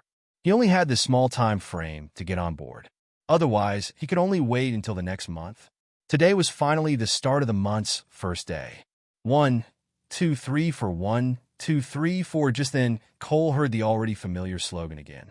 He could see a group of men in brown leather uniforms running in full spirit. If Cole hadn't seen through the devil's plot, this would have been a remarkable scene to look at. Finally, it's time to leave, he thought. After putting on his fur coat and fastening his belt, Cole moved away from his cabin. At this moment, a neighbor who sat outside of his cabin saw Cole and greeted him. "Good morning. Where are you walking to so early in the morning?" Cole had to acknowledge that, although Border Town was now controlled by the devil, thanks to this, the life of these souls became a lot better compared to their former lives. They even dared to dry their fish outside of their houses. After all, if the people were hungry enough, even if the fish were as hard as a stone, they would still try swallowing it raw. However, Cole didn't respond to the man's question. Instead, he took a probing look towards the militia, and when he saw them running around a corner, he went straight towards the pier. Residents here regarded him as the younger brother of Iron Paddle, who came from the fallen Dragon Mountain range to visit his family. Of course, all of this was nonsense. Previously, he had caught the real Iron Paddle, questioned him for his name and address, and then killed him. He had then taken Paddle's clothes and masqueraded himself as his brother. This was just one casually created identity, so Cole didn't care whether they believed in it or not. Within the last few days, the fallen snow had been cleared from the streets until there was nearly no snow beneath his shoes. He kept a constant speed so that he could save as much stamina as possible. As for the footprints he left behind, he wasn't worried. Within a day, the snow would cover all of his footprints. Maybe even by the time he reached Valencia, they would still be in the dark about his whereabouts. As he approached the marina, Cole saw the long-awaited merchant boat. Under the watchful eyes of the guards, bags of wheat were being carried out of the storage room. Cole checked the contents of his pockets again. Inside, he had 2 gold royals and 16 silver royals, which was all of the possessions he had. Seeing that there were 6 guards, Cole thought that it wouldn't be enough, even though he had 2 gold royals. So his only way out would be bribing the porter. As soon as the unloaded goods could provide him with protection from being seen, he would immediately go towards the porter and ask him whether he would like to have a good future life or if he wanted to get knocked out. As long as he could get on board, Cole believed that in all likelihood, the temptation of the gold royals would be enough and the captain would take him away. At the moment Cole was ready to take action, he heard shouts from behind him. His heart immediately became gloomy. When he turned around, he discovered that some militia was rushing towards him, coming from all directions and leaving him no way to escape. When seeing that there was no way to escape, Cole immediately put his hands in the air and fell to his knees. One of his mottos was to not show pointless resistance. As long as he spat out all of his employer's information, he would be safe, or probably they would even try to hire him for an even higher price as a double agent. As long as he got money, he would do anything. This was the principle of Groundhog, but there was one point he didn't understand. How were they able to find him? In addition to starting the fire in the fireplace, Bhairav had also placed a mahogany candelabra on the table. This candelabra had one base which split into 4 branches, one in the middle, which was also the highest, and 3 branches which enclosed the middle branch in a triangular shape. A burning candle was placed on each branch, and the candelabra looked like a bright mountain as they burned. The room was full of the scent of pine oil, resembling a sweet and rotten wood odor, making people feel drowsy. However, within Border Town, Bhairav could not ask for more. In this land of poverty, he couldn't ask for anything exquisite or anything elegant. Here, everyone was happy if they had a shelter over their head, so Bhairav could call himself quite lucky with his big room. His room within the castle wasn't far from the courtyard, as it was the location of the former Lord's City Hall. Of course, when the Lord left the castle, he took his whole staff with him. So now the room belonged only to Bhairav. From time to time, he could hear the rustle of voices from within the castle and the howling wind from outside the window, giving him the impression of 2 different worlds. The old wooden table Bhairav was writing at was full of books and scrolls. On both sides, he had arranged a table, forming a U. Usually, the tables weren't occupied by anyone. He only used them to display his manuscripts. When necessary, he would summon his disciples and place them at one of his side tables. There, they could organize his information or write the first draft for an official document. The candles in the lamp were already changed 3 times. Beside changing the candles, Bhairav didn't stop his hand from swiftly working through the documents. To him, time was a very precious thing. There was already a stack of documents at hand, waiting for him to deal with. Plus, His Highness' proposed expenditures would also still need to be reviewed. Bhairav's average work time was 10 hours per day, but he didn't feel tired at all. On the contrary, this was where he could show off all his skills, so he had the feeling that his body had inexhaustible energy. This is how it should be, he thought. No one is talking around me. All of my apprentices are self-responsible, and no one is holding the others back or creating a mess. As long as they fulfill the prince's command, he can handle the specific administration process without outside help. If the prince's commands could only be a little more normal. While Bhairav thought this, he gnawed on his lips regretfully. For example, at present, all of Roland's official correspondences were sealed with his seal like the last one he sent to Willow Town. In it, Roland asked for additional administration staff and a brig. The answer note said, "With the price you offered, you cannot hire the captain, helmsman, and the sailors." After reading, Bhairav was left dumbfounded. Without these people, how would they deliver the boat? Would they walk back after delivering the brig? Also, why do we need to buy a boat? This was the most crucial point. At the moment, the trade between Border Town and Willow Town was stable. Even after the end of winter, if we want to expand your trade, We would only need to send a notice, and they would immediately increase the number of vessels for the trade. It just isn't worth it to buy a boat. The town's pier is just for parking and unloading. It isn't usable or maintenance. And without sailors who could care for it, it won't be long before we have to abandon it. Was it another of His Highness' crazy moments? N/O/vel/b//and .c//om. As for the first request, contrary to what one might expect, Barov could understand it. At present, there was no one with any free time in the whole town hall. Barov had already brought more than 10 people over to supervise the business. They were responsible for the statistical reports and settling income and expenditure. Barov himself was responsible for the administrative and legal work, which was obviously illogical. Since His Highness wanted to separate these sectors, it was necessary to expand the size of the employees in the city hall. Under normal circumstances, the assistant minister didn't want to let go of so many responsibilities. Every person who had this much power in his own hands would feel a sense full of satisfaction. He wanted to be like his teacher, the kingdom's finance minister. He was the only one responsible for Graycastle's finances and was also the king's right hand. Ahem, well, now only Border Town is important, added Barov in his heart. Although Roland had promised him that he wanted to fight for the throne, there was still a long way to go. Barov didn't know when it happened, but today he actually contended the fourth prince as a true candidate for the throne. Compared with the past, it was the difference between heaven and sky. Previous, he had thought that such an ignorant and dandy character could never become the king. But since he came to Border Town, he got one surprise after another. Up to now, Border Town was still able to survive by only relying on the militia. The fact that they were still able to hold was really praiseworthy. Don't even mention all the strange stuff he invented. The fact that he could handle all these people is totally unlike the fourth prince. He seems more like the devil who knows everything. At this time, he heard a thunderous sound at his door, making him stop his work and answer. Come in. The door was opened by one of his favorite disciples, Filler Yarrow. Respected teacher, we have caught another mouse.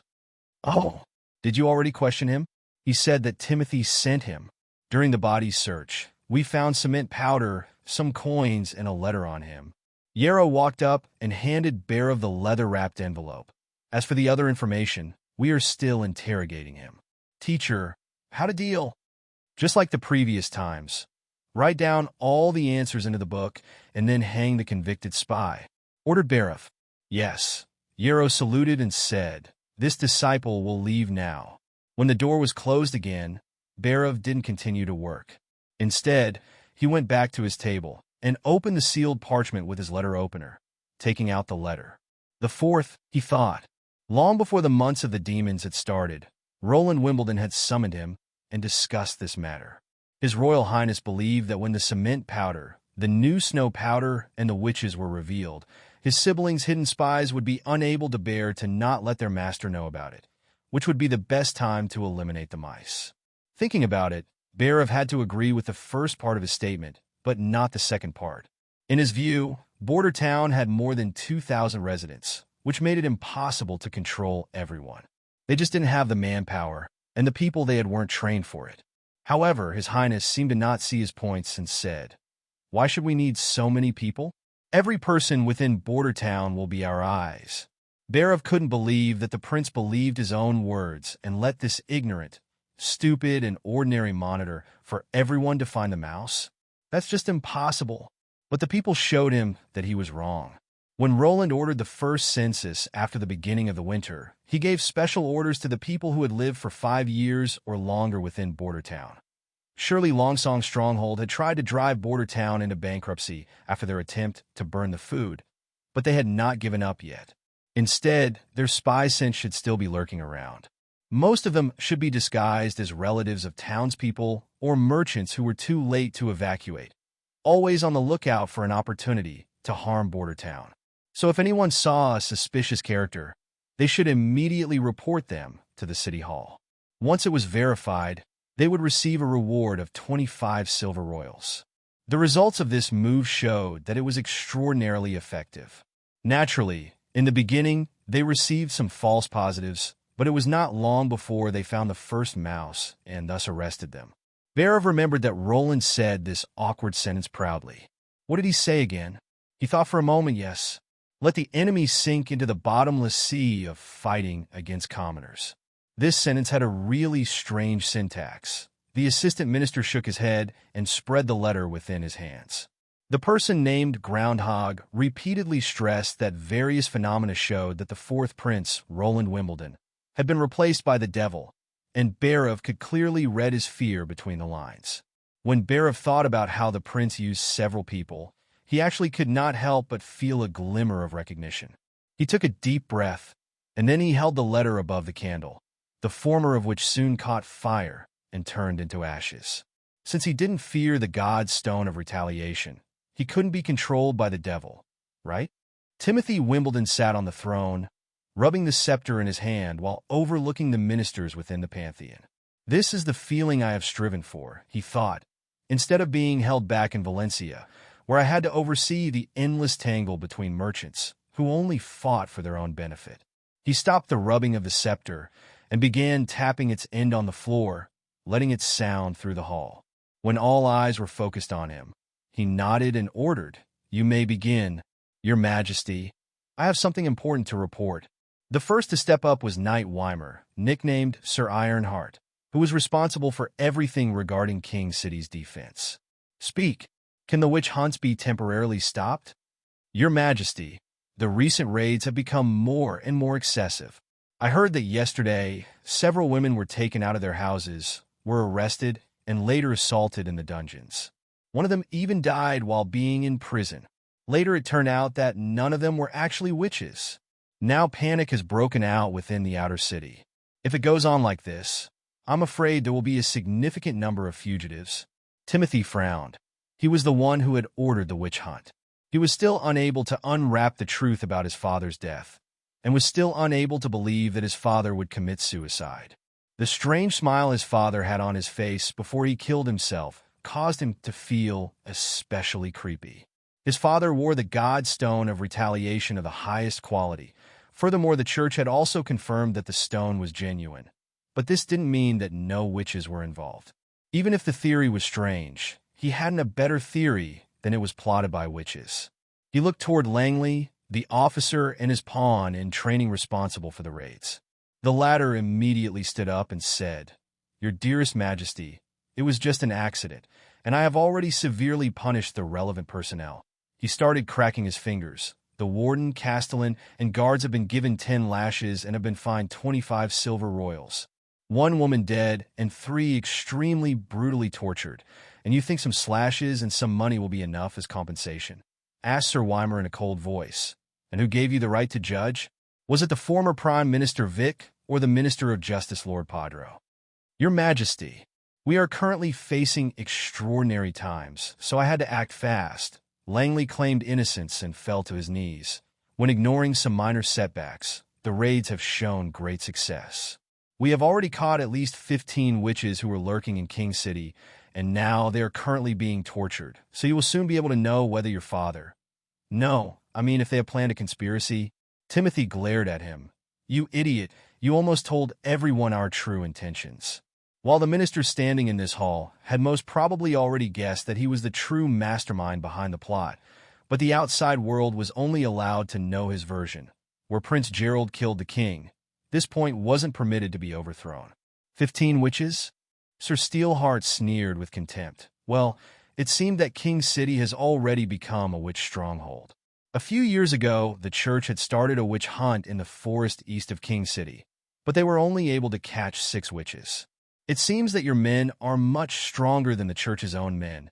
N/O/vel/B/in.C//om. You! Langley shouted loudly, but was immediately interrupted by Timothy. "Enough!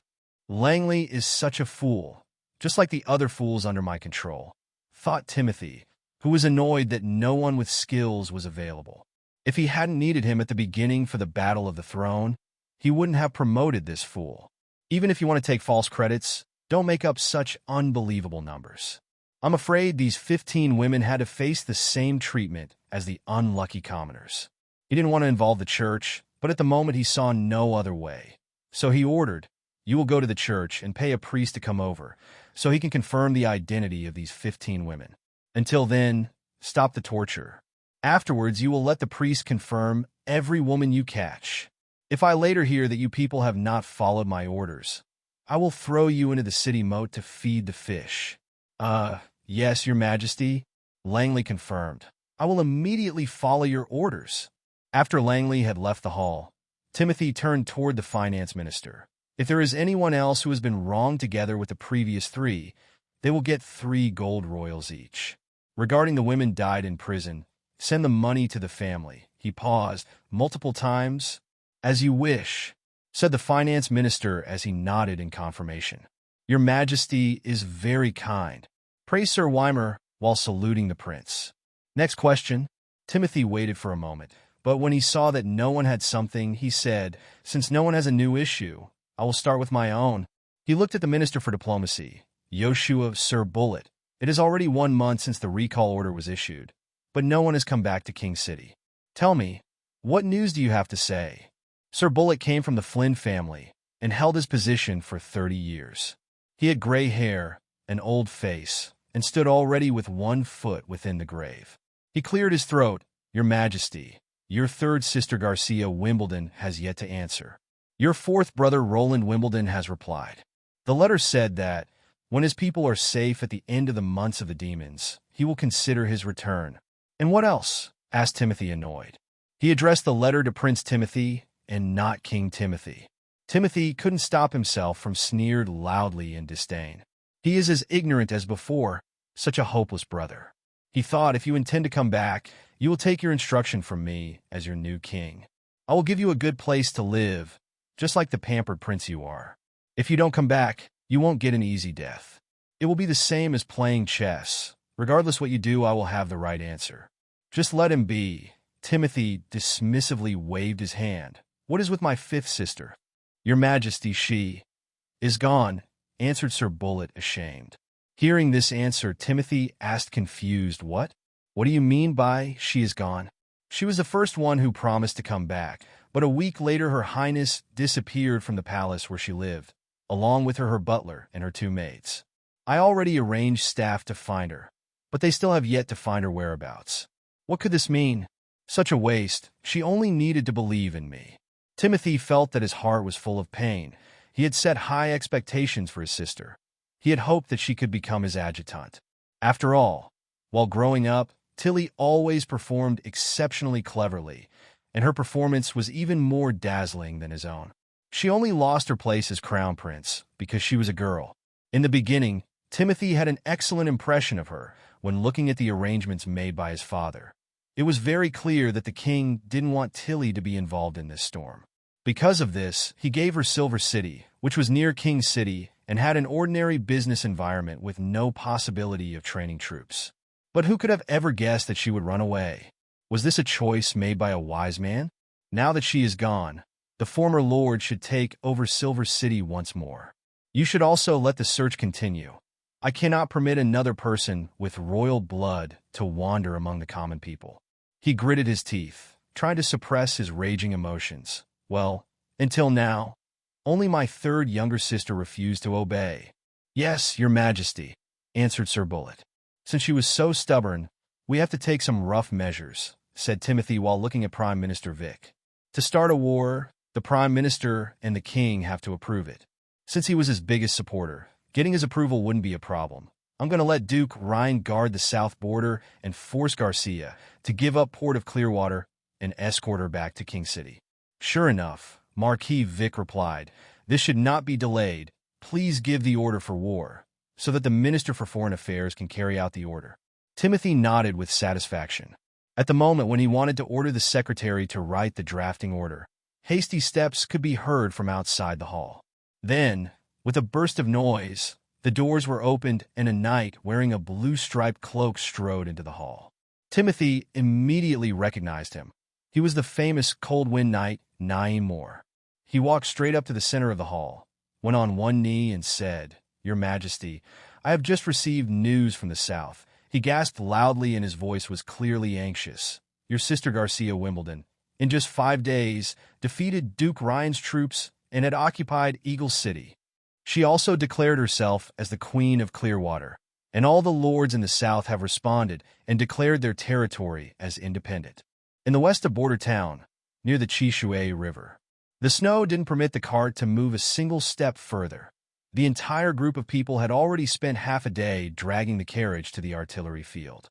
"What is this?" asked Carter, who had already become somewhat accustomed to the fact that the prince would repeatedly come up with new inventions.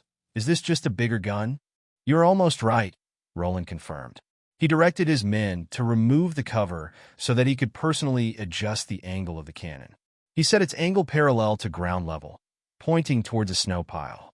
The principles of cannons and guns were identical, so calling it a larger version of a gun wasn't inappropriate. The cannon used for the test was able to shoot 12-pound heavy iron balls.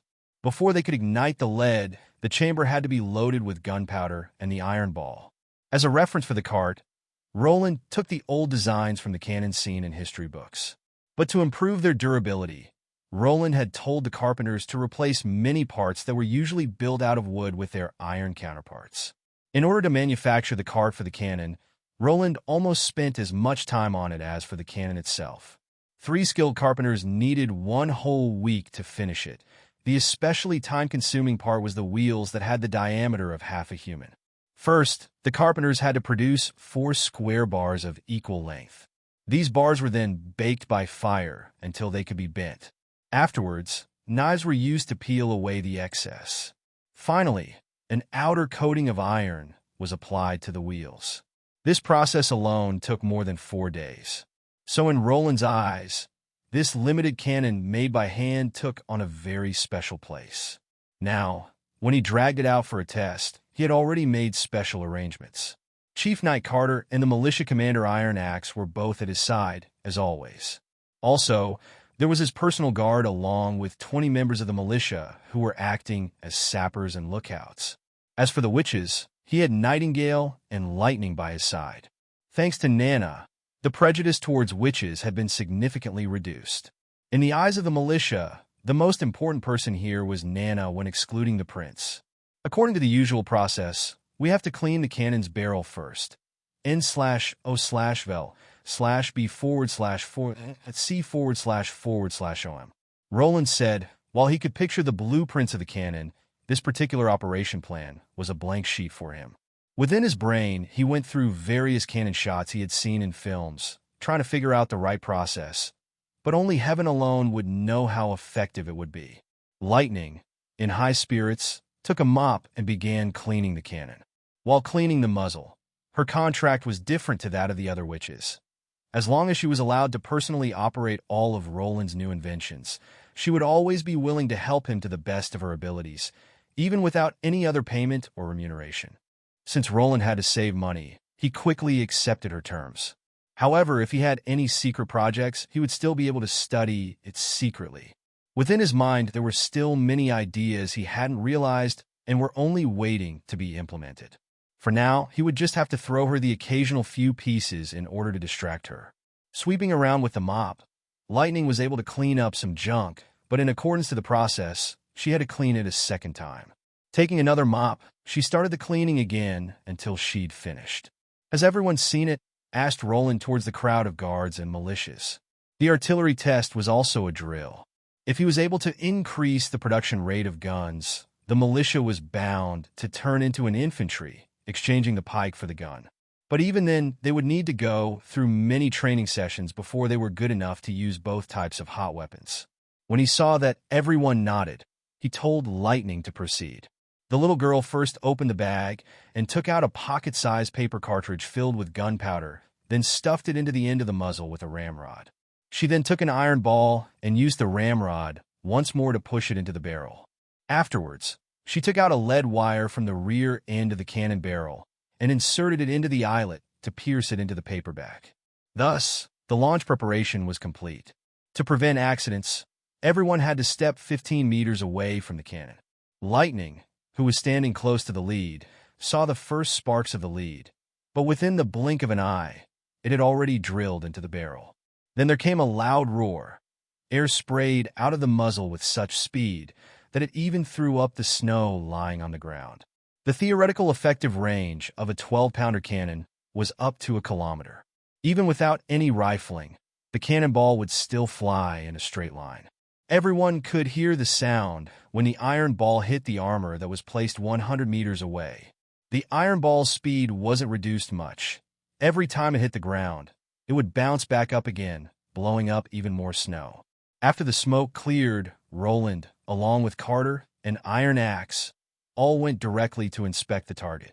When they arrived near the armor, they noticed that the front of the armor was already in contact with its back, and that there was a palm-sized hole within the center. Obviously, the ball speed still hadn't been reduced to 0, since it had still flown 100 meters further. Even after it had dropped to the ground, it had kept on rolling, showing the incredible amount of power it contained. "What frightening penetrative capability," sighed Carter. He could already picture what would happen when the enemies stood together in groups, getting hit by several cannonballs that brought terror to the whole battlefield. 3 deities above, Iron Axe began to pray. According to him, Roland had to be the messenger of Mother Earth. Except for a messenger of God, who else could bring such a frightening power to the world? He'd already studied the gunpowder's chemistry. It was made of common chemicals which only needed to be carefully prepared. The flame was the incarnation of Mother Earth's anger, as well as her most powerful weapon. At least these were the thoughts of the people in the South. Whenever they saw the never-ending orange flame produced by volcanic eruptions, they couldn't help but begin to pray. The result of the test was similar to what Roland had expected of a classical 12-pound cannon. The cannon's biggest moment to shine had been during the U.S. Civil War and in the time of Napoleon. Afterwards, he loaded the cannon with different amounts of gunpowder to test their power levels. Although he knew that it could cause damage to the cannon, it was still necessary to do the tests. Even after shooting with 3 different amounts of gunpowder, the cannon still didn't show any sign of deformation. Apparently, the quality of steel used to make the cannon was excellent. In the end, Roland decided that the amount of powder they would use would be the 1.2 times the amount used during the tests. Afterwards, he used the test to select a gunner. "Your Highness, this is indeed a very powerful weapon, but it is much too heavy. If we were to hit a pothole, we wouldn't be able to move any further." Carter, who was immediately able to see the problems with the new weapon, criticized, "And after every shot, the barrel has to be cleaned with a wet mop. Then it has to be reloaded. Carrying the gunpowder, the cannonballs, and the cannon itself, I'm afraid that you will need 5 to 6 people to operate one cannon alone." "Indeed, but it's all worth it. As long as we will be able to use 2 to 3 cannons, Duke." "No, I mean the demonic beasts, like the kind of giant tortoise, won't be able to break through the wall any longer." Roland coughed. That was close. As for the disadvantages of a 12-pound cannon, he intended to resolve it by shipping. With the help of the steam engine, he would be able to convert a traditional boat into a steam-powered boat. Even if it was the most primitive of paddle boats, it would still have a complex and bulky mechanical system. So instead of changing the boat, he purchased a 2-masted sailing boat. With Wendy's help, he would even be able to ship the cannons behind the Duke's troops. With this, he would be able to attack the enemies from both sides and being able to easily and efficiently annihilate the Duke's forces. "What? Why aren't we able to afford to buy it?" Roland asked while going through the analysis of his request to obtain a 2-masted ship, which had been put on the table within his office. Barav cleared his throat, and then he explained, "Your Highness, it's impossible. A brig costs between 80 to 120 gold royals, but this would only be the manufacturing cost. We also have to take into account the wages of the crew. Taking all additional costs into consideration, we would need to pay up to 200 gold royals. Didn't I say we don't need sailors or a helmsman? We also don't need a captain. We just need to buy a boat," Roland exclaimed while knocking on the table to underline his point. With the help of Wendy, he wouldn't need so many people to drive the boat.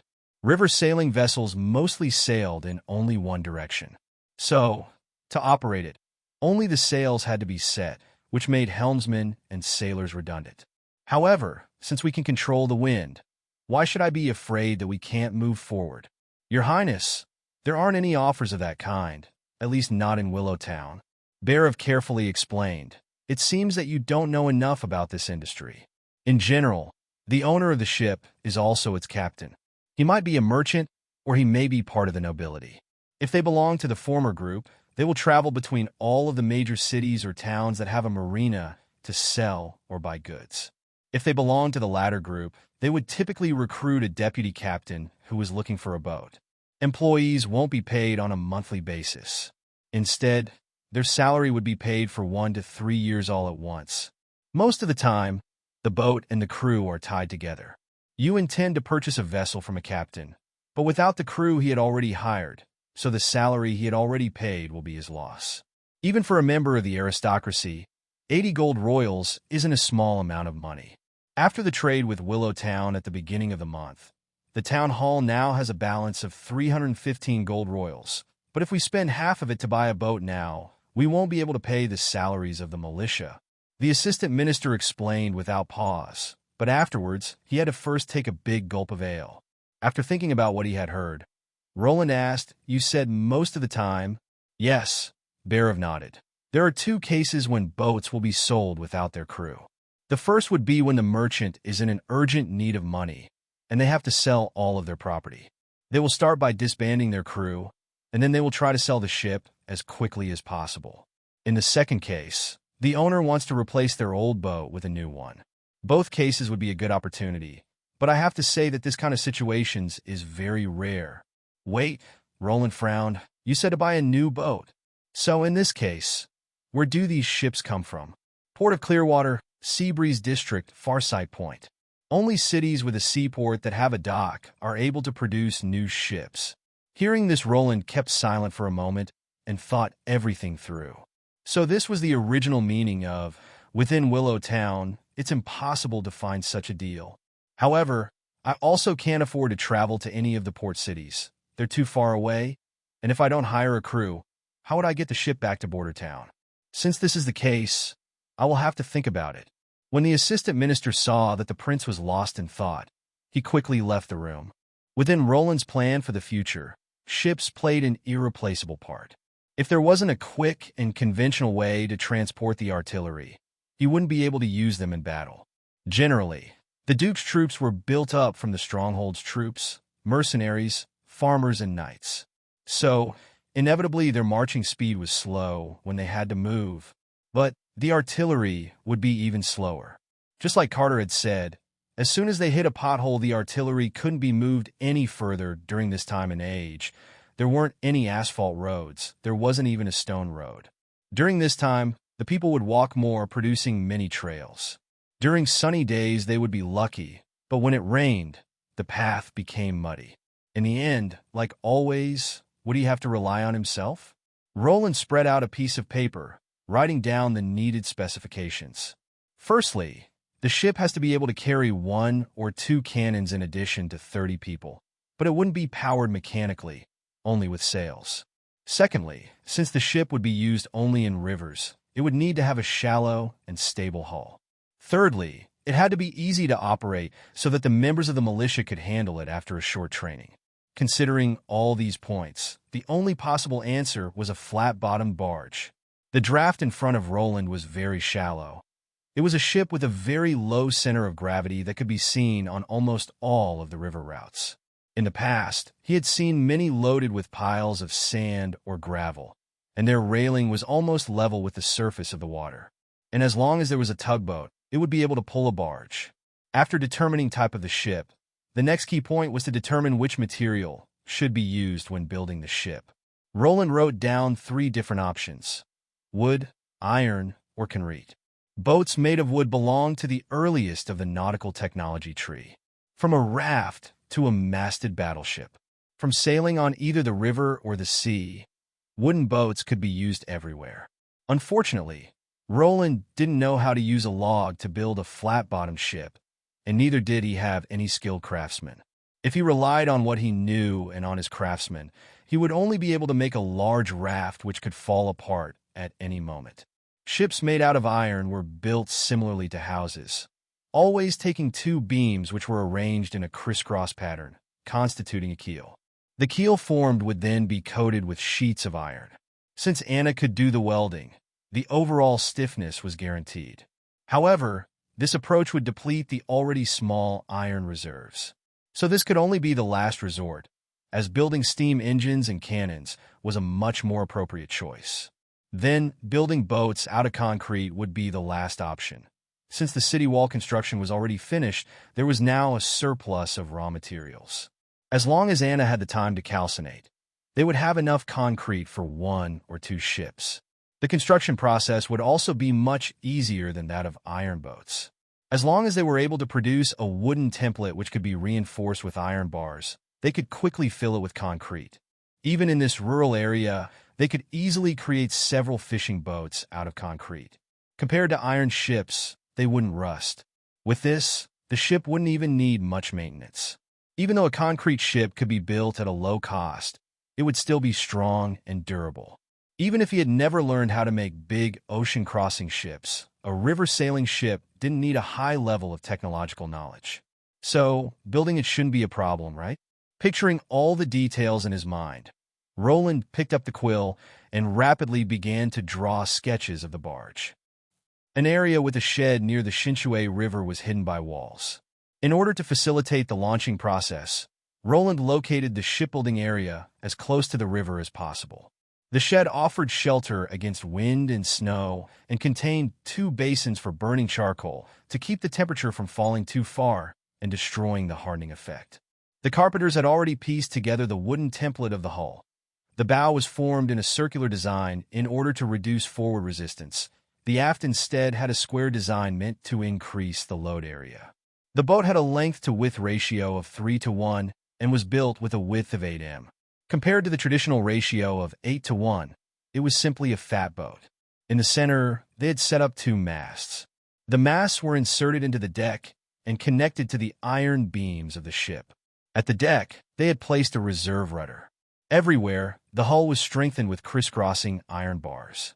Even though they didn't have any iron wire, it didn't matter since Anna had welded all the iron crosses firmly to form an iron structure which was connected throughout the whole bridge. When the template and the reinforcements were ready, Roland ordered the workers to start filling it up. The concrete was poured into a basin-like template. The middle was flat, but the surrounding walls were 5 meters higher, forming the cabin walls. At first glance, it just looked like a uniquely shaped bathtub. All people who were involved in the construction, including Anna, had never thought that this strange material, which was used to build the walls, could actually also be used to build ships. Kara could hear the shortened breathing of the other witches. "Someone else has to take over," said Kara loudly. "Leaves, you will carry me next." The walk through the impassable mountain range was especially taxing during the snowy winter season. Every day, the 42 witches had to find a suitable place to the camp, where they also could re-empower their badge so that they could resist the freezing temperatures at night. "Yes, respected mentor," the witch in front of Kara answered while squatting down. When Leaves stepped to Kara's side, Kara summoned one of her magic snakes and had it wrap around Leaves' arm. She then used it to pull herself up so that she could stand. As the snake touched Leaves' body, Kara noticed that Leaves started trembling slightly. "Damn Nightingale," Kara bitterly thought. "If only she hadn't repeatedly refused my offer of mercy, I wouldn't have minded taking her back into the ranks of us sisters.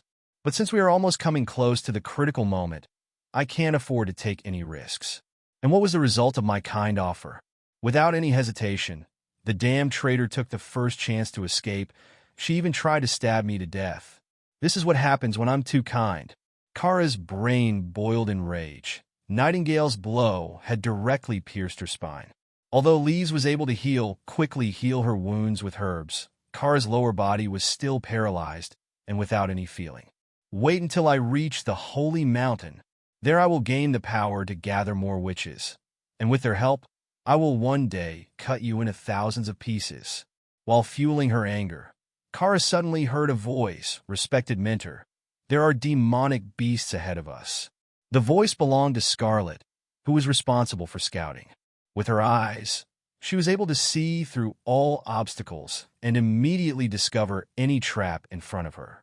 She even had the ability to see fast-moving objects clearly, which was demonstrated during one confrontation with the church where she was able to knock away a crossbow arrow with her bare hands. "Put me down immediately. Leaves, you will also go and assist them."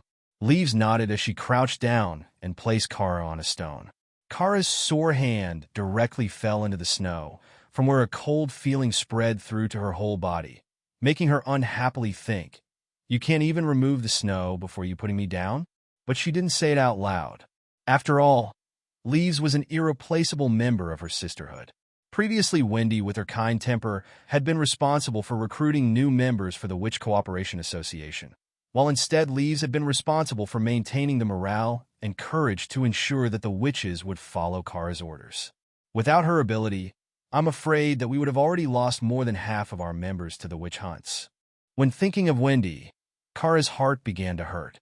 She had never expected that Wendy, together with whom she had created the Witch Cooperation Association to help as many witches as possible, would betray everyone for the sake of Nightingale.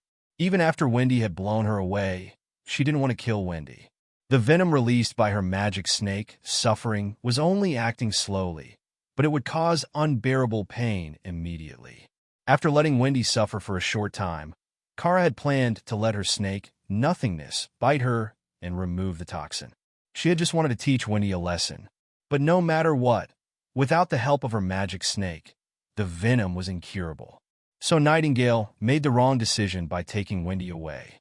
Without the bite of Nothingness, Wendy wouldn't be able to live one more day. Did that mean that the former nun was destined never to reach their final destination with her sisters? Kara didn't care about the other runaway, Lightning. She had only recently entered the Witch Cooperation Association and only seemed to have the ability to fly. She had always supported another view on how they should look for the Holy Mountain, even sometimes questioning the Holy Book.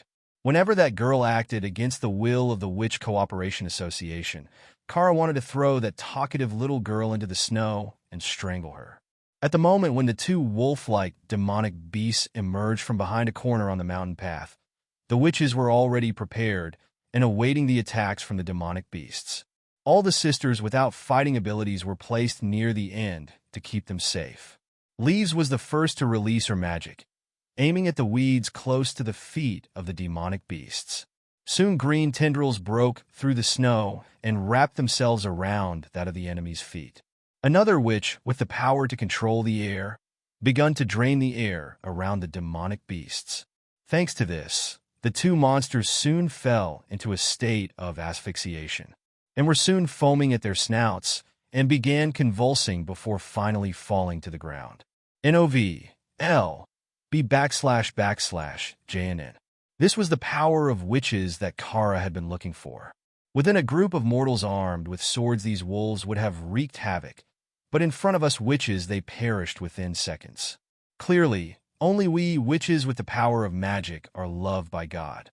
If only there wasn't such a thing as the God's Stone of Retaliation. Bah! To the hell with the stone, she spat towards the ground. If that stone didn't exist, how would the church be able to suppress us? Respected mentor, let's continue forward, said Leaves when she came back to Kara. Have someone else carry me? Kara sighed. You are too tired from the fight. After the battle, they continued further along the path.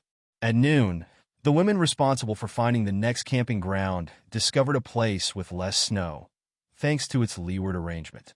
After reaching the place, they decided to take a break and eat in order to recharge their stamina. One which, with the ability to work with stone, began to work her magic. When the soil and gravel began to move and shove the snow away, it seemed that the ground came alive. Soon the ground was flat and dry. One after another, the witches began to carry out their duty, like making a fire and setting their pot on it to cook some porridge. They started to heating some snow until boiling, and then added herbs which were strengthened by leaves together into the water, which immediately started exuding a sharp fragrance. Everyone, please give your badge to me, cried a little girl with rare red hair like a raging fire. It really matched her ability, since her power also had to do with fire. It's allowed her to heat any object she was in contact with. The badges which had provided so much relief for the Witch Cooperation Association had been single-handedly created by her. Even though at first glance her ability seemed insignificant, the truth was that she was of great help to the Witch Association cooperation, especially during their march through the impassable mountain range, where they couldn't find anything to warm themselves with. In the cold snow, it was very easy to lose heat from their bodies until eventually falling unconscious. After everyone had eaten wheat porridge, the witches packed their bags and started moving along. According to Kara's conjecture, the so-called gates of hell was in fact the gateway to the holy mountain. The church deliberately changed its name to hell to prevent the witches from finding the holy mountain. According to the ancient books, they needed to cross a total of 3 stone gates, the last line before the barbaric lands. Usually, they were hidden deep in the ground. Only during the blood moon would the stone gates come to the surface.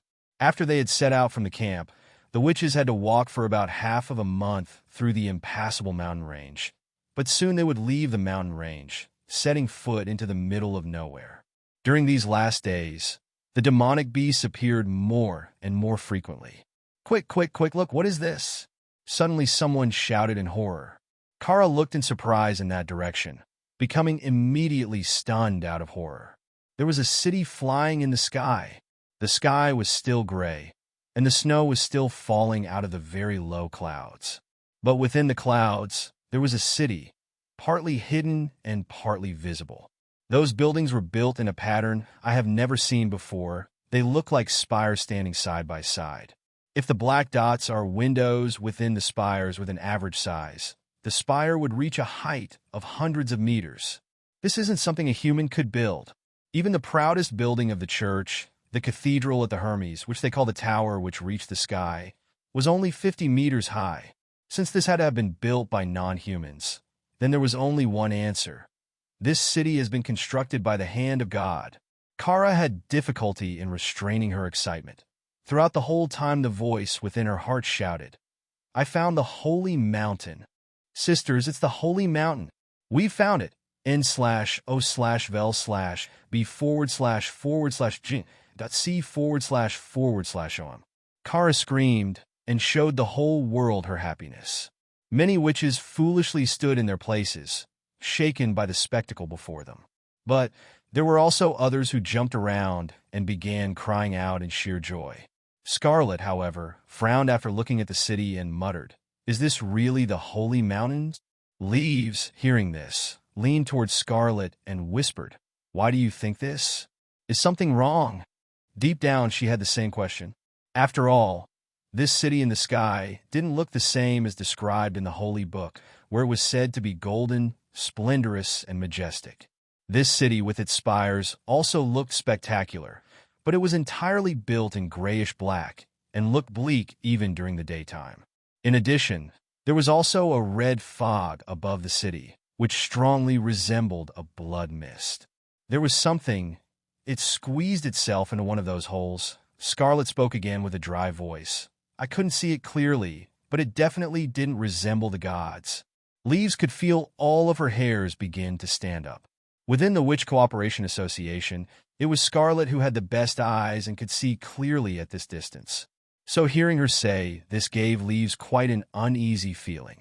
Unfortunately, Lightning had also left with Nightingale. If not, she could have flown near the city and taken a look. Sisters, the holy mountain is waiting for us to take it. Kara raised her hands into the air and shouted euphorically, with just a little bit more effort, "We will soon find the eternity."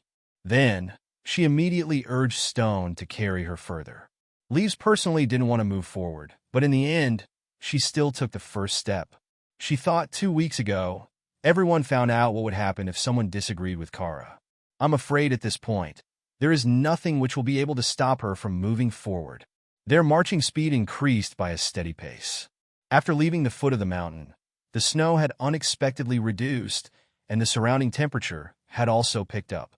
This is the legendary Forbidden Lands, the land on which no human had ever set foot before.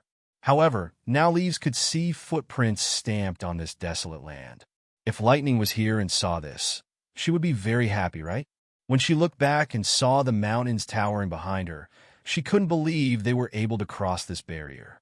Leaves guessed that it was only because of the impassable mountain range that the demonic beasts couldn't flood into the hinterlands. Are they only able to attack from the north because that's where they can pass the mountains? No matter what, if we really find the holy mountain and don't need to drift any longer from one place to another, then I will also be satisfied, thought Leaves as she sighed softly. To tell the truth, when Nightingale came back to the camp and told everyone about her life and future in Border Town, Leaves was enchanted. When Nightingale asked Wendy and everyone else if they wanted to leave together with her, she couldn't help but want to step out and shout her name. But in the end, she wasn't able to cross the threshold within her heart and was unable to leave the shadow of the past behind.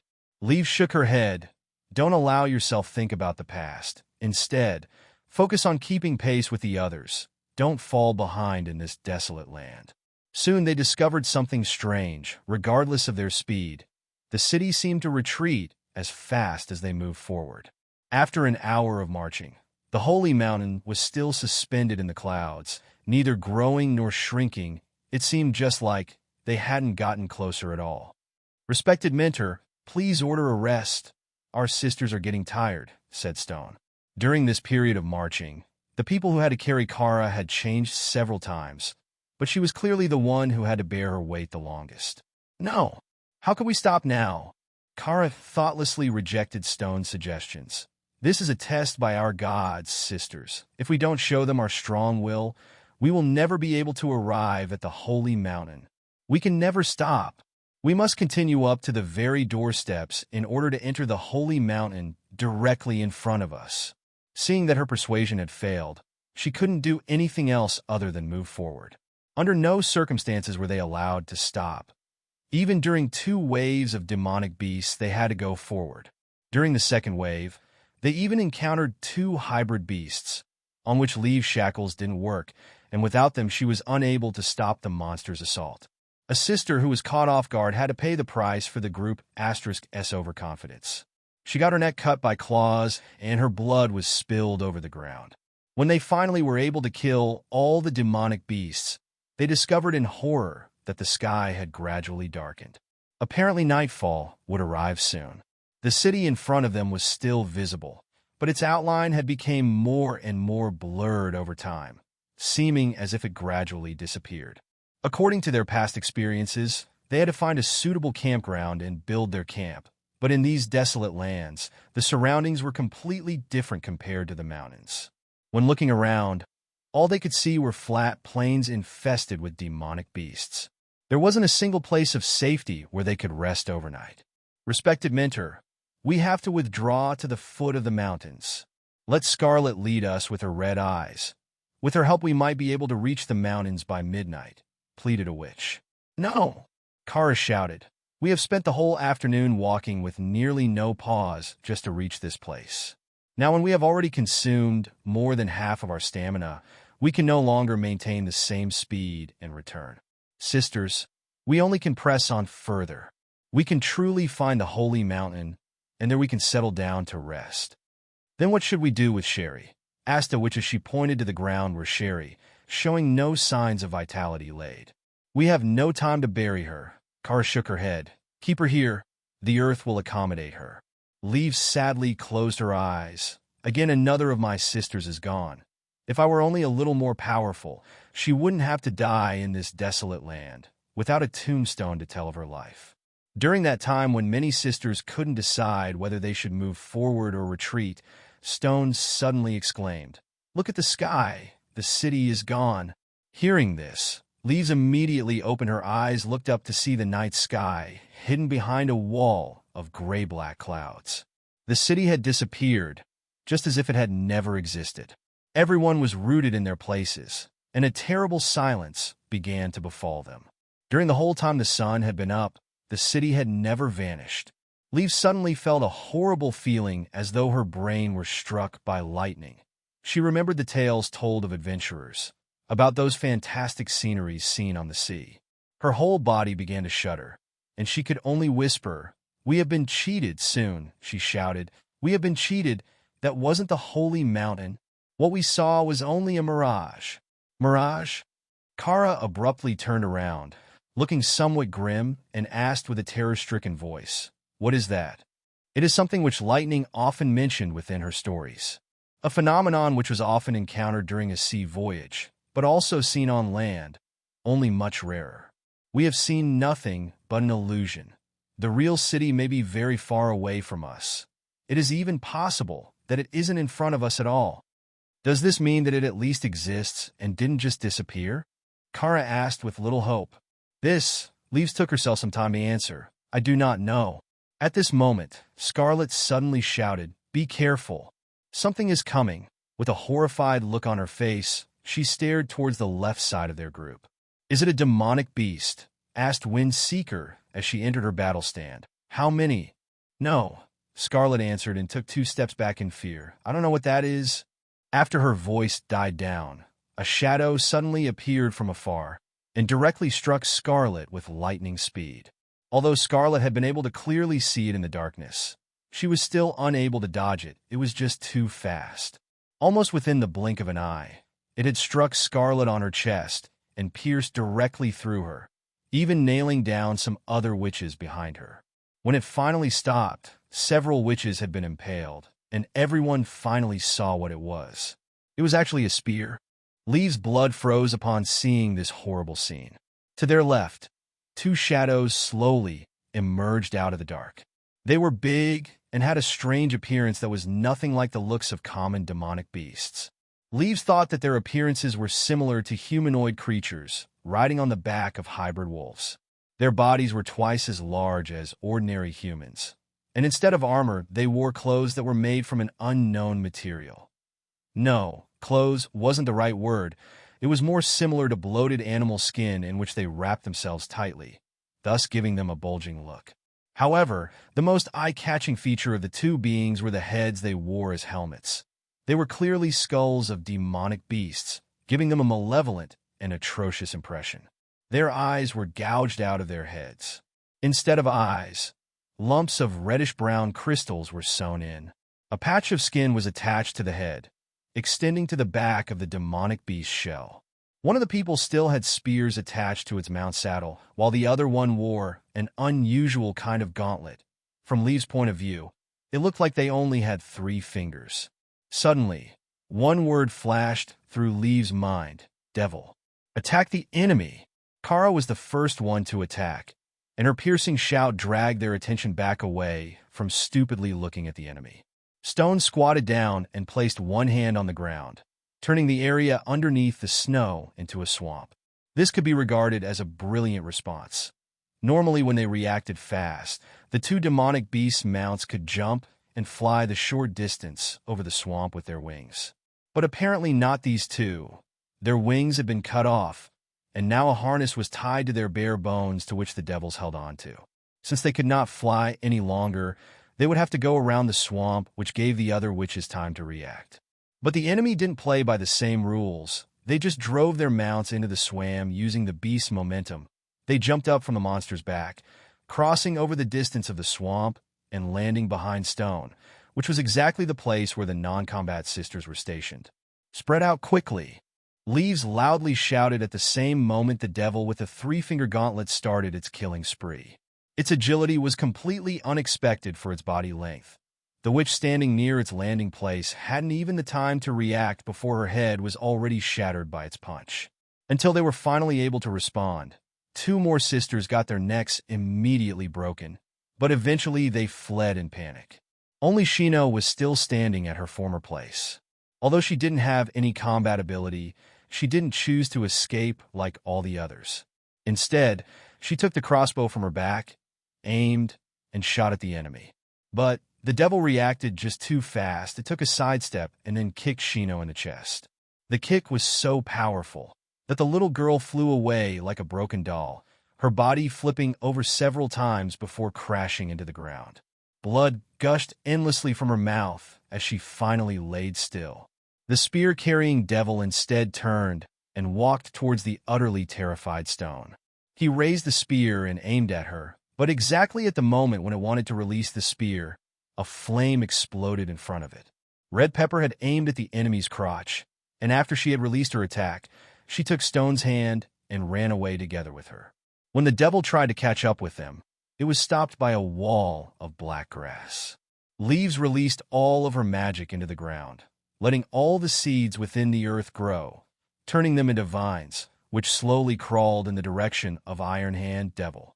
At the same time, Kara shouted out pain and released 2 snakes which each bit into one of the devil's arms. Just when the devil finally shook off Kara's snakes, it suddenly felt a tugging feeling at his feet. When it looked down, it saw vines crawling up his feet, and suddenly it was pulled back and fell towards the ground. "Run, run, sisters, run!" shouted Leaves with a trembling and fearful voice. "Quickly, everyone escape. Hurry away from these horrible monsters. They are the source of evil described in the ancient book. They must have directly come through the gates of hell." The torment of the snake's venom seems to be ineffective against the devils. When the fallen-down Iron Hand saw that his companion with the spear was in trouble, he frantically tried to free himself from the vines, which held his body down. The devil with the spear went into a throwing posture, which let its arm rapidly swell up.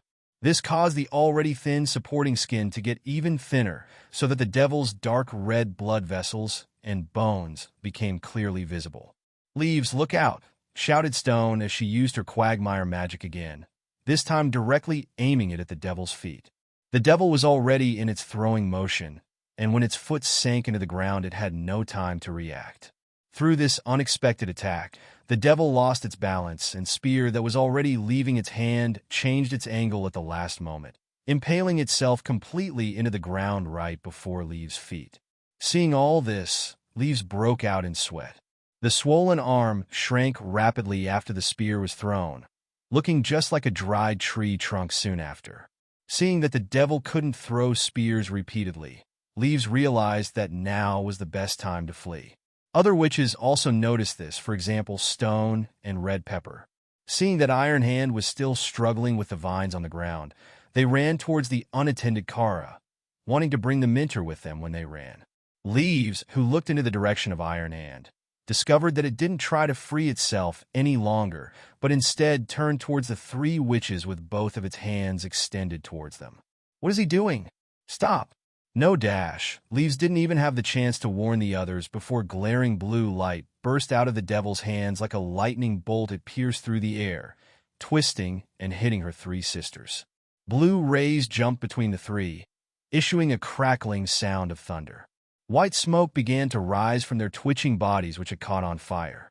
The attack seemed to have consumed much of the enemy's energy, because it started to breathe heavily and couldn't move.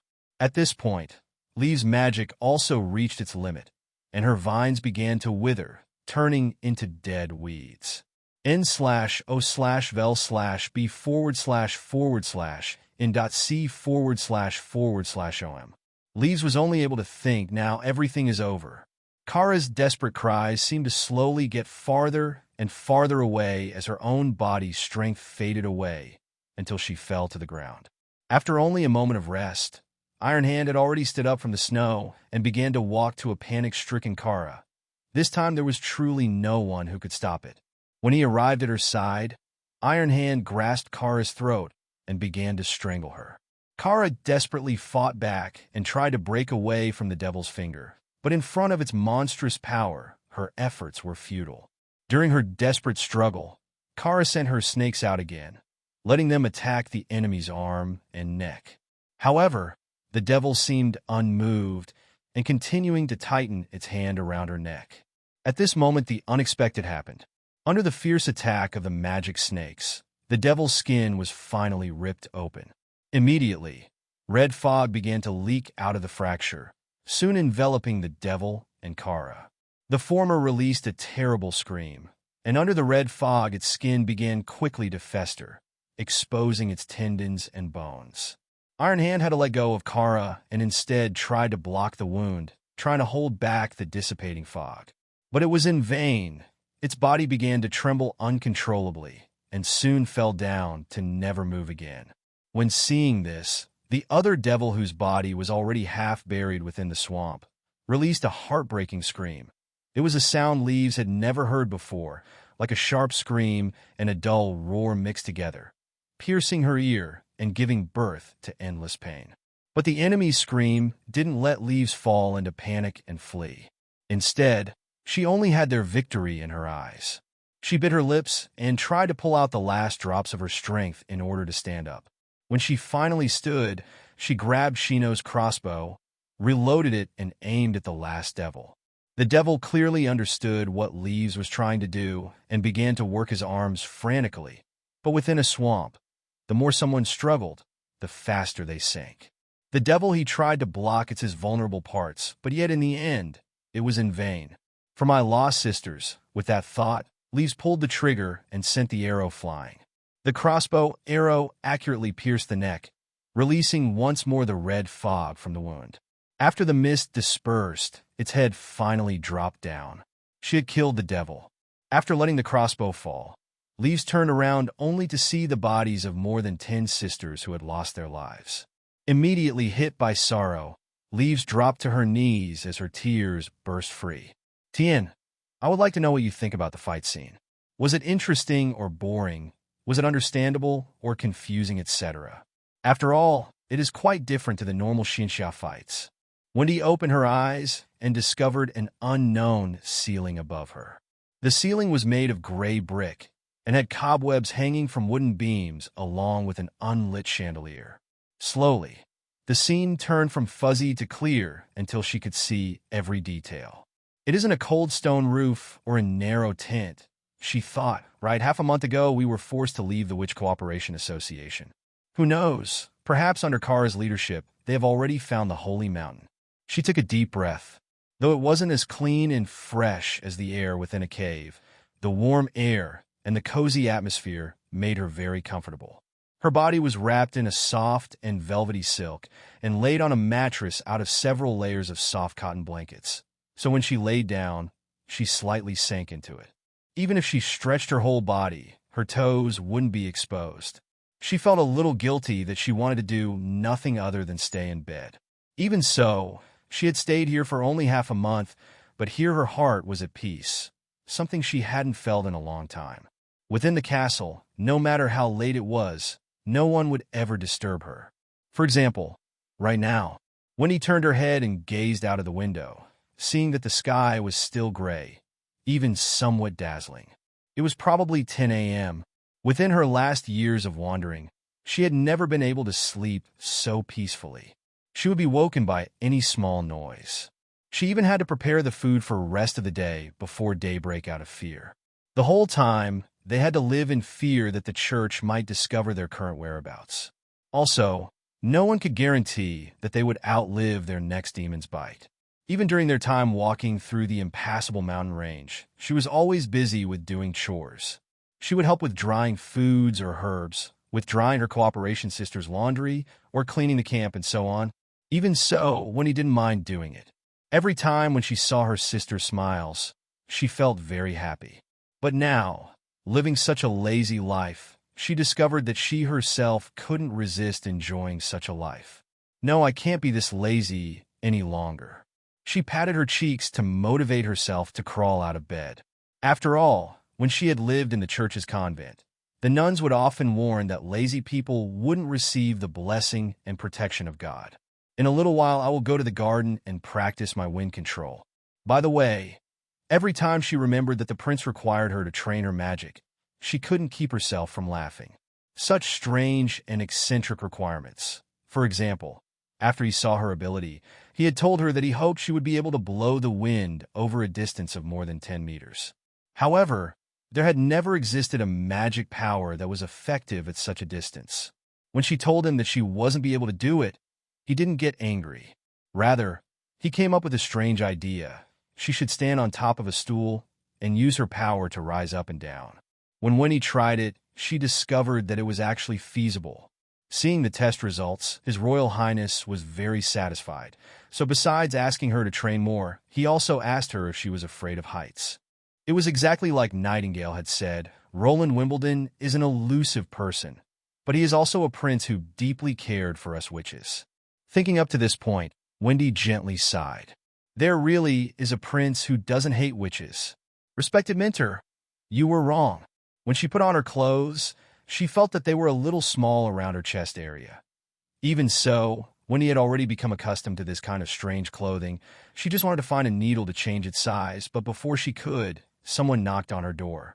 N/O/vel/B//B//in.C//om. Come in, said Wendy. It turned out that it was Nightingale who opened the door and came in, leaving Wendy a little startled. But Wendy smiled and said, "Is His Highness still in bed? If not, you shouldn't have the free time to visit me." "What are you talking about?" "Ah, I'm not by his side all day long," Nightingale said, embarrassed, as she raised her basket. "I brought you breakfast." Usually, the maids were the ones responsible for delivering breakfast.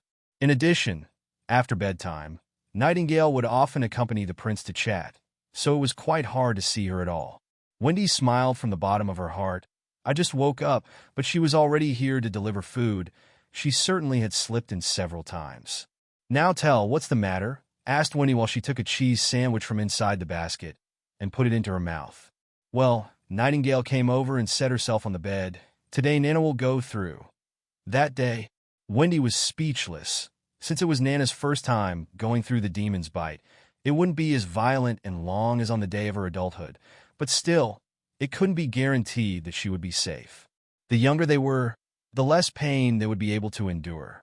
Wendy placed the basket on the nightstand and went to Nightingale's side, patting her shoulder to comfort her, and told her, "Didn't His Highness say that as long as we release our magic every day, we will be able to minimize our suffering?" "But that is just a speculation," Nightingale contradicted. "At least it sounds very reasonable," answered Wendy. "Didn't Anna safely pass through it?" "Even so, it was the most difficult of demons' bite. It was the day of her adulthood, yet she suffered no harm."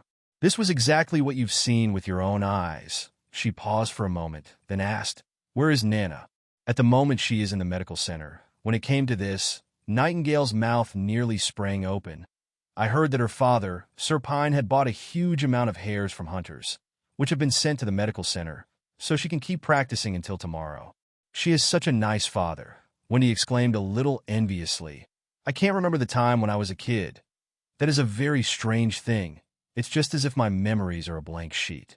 There is no father, no mother. The first thing I can remember is my staying within the convent." "It seems that I'm a little more fortunate than you," Nightingale teasingly exclaimed. "Well, you were really lucky." Wendy sat herself beside Nightingale and took her in her arms, asking her, "Are you nervous?" For a moment, Nightingale kept silent, but then she gently nodded. Wendy certainly knew why the other was so tense. Today wasn't only a crucial day for Nana. No, it was also the day in which could become the turning point in all of the witches' history. If Nana was able to survive this bite, it would mean that witches could thoroughly get rid of the shadow of being the devil's servants, turning Border Town into the long-sought-for Holy Mountain. Maybe one day, all witches will gather here.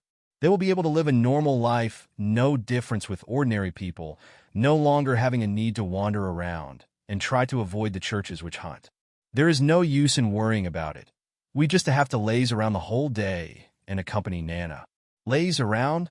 Nightingale stared at Wendy in disbelief. "Yes, well, who told you to tell me the news so early?"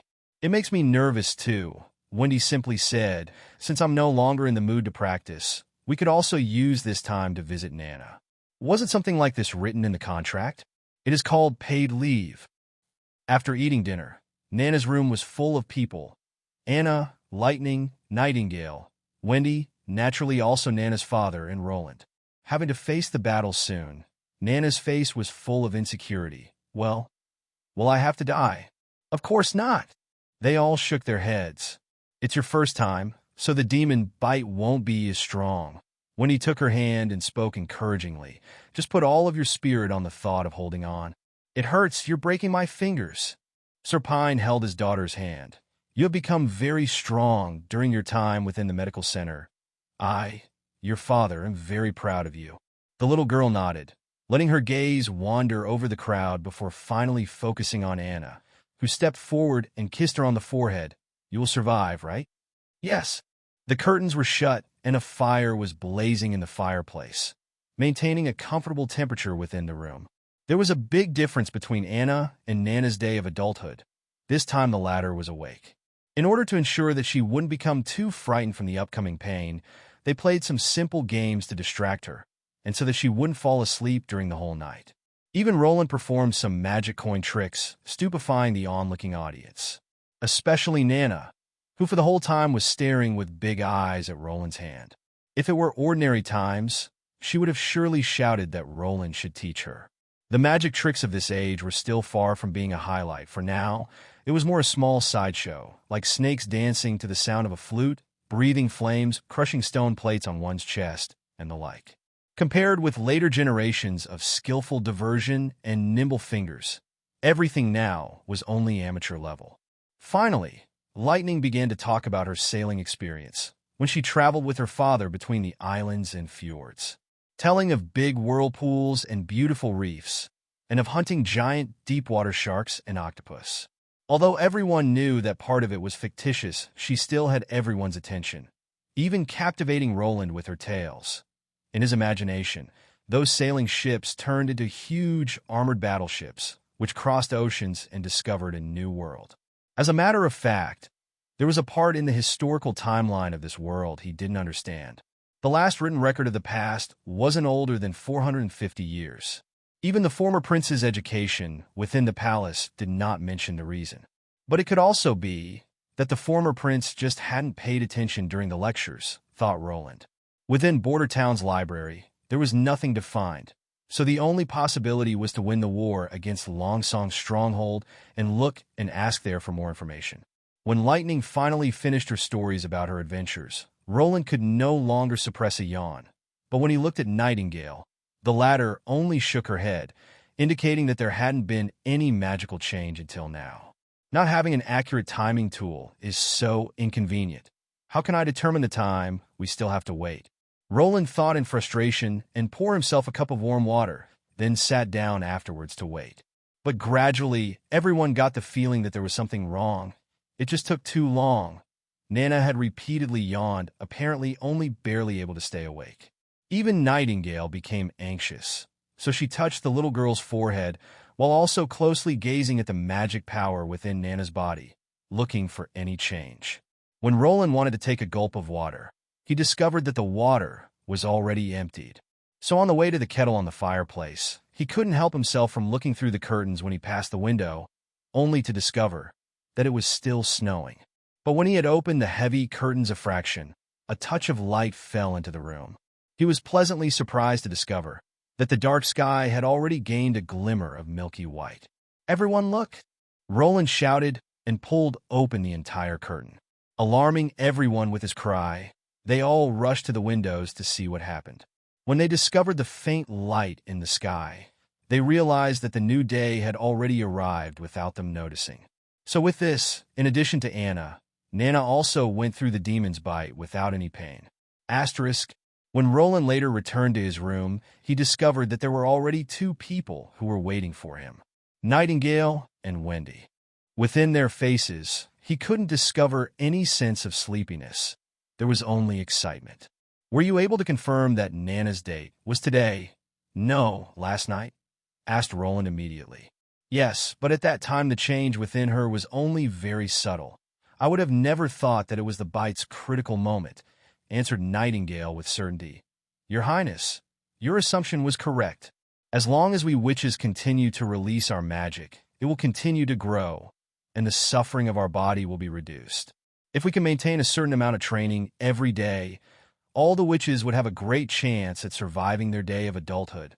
Within the whole Kingdom of Graycastle, only in your territory can we witches display our abilities. In a sense, Border Town is our holy mountain," continued Wendy. "I want to beg you to make sure that as many witches as possible know of this news, so that our sisters can speedily arrive in this sanctuary.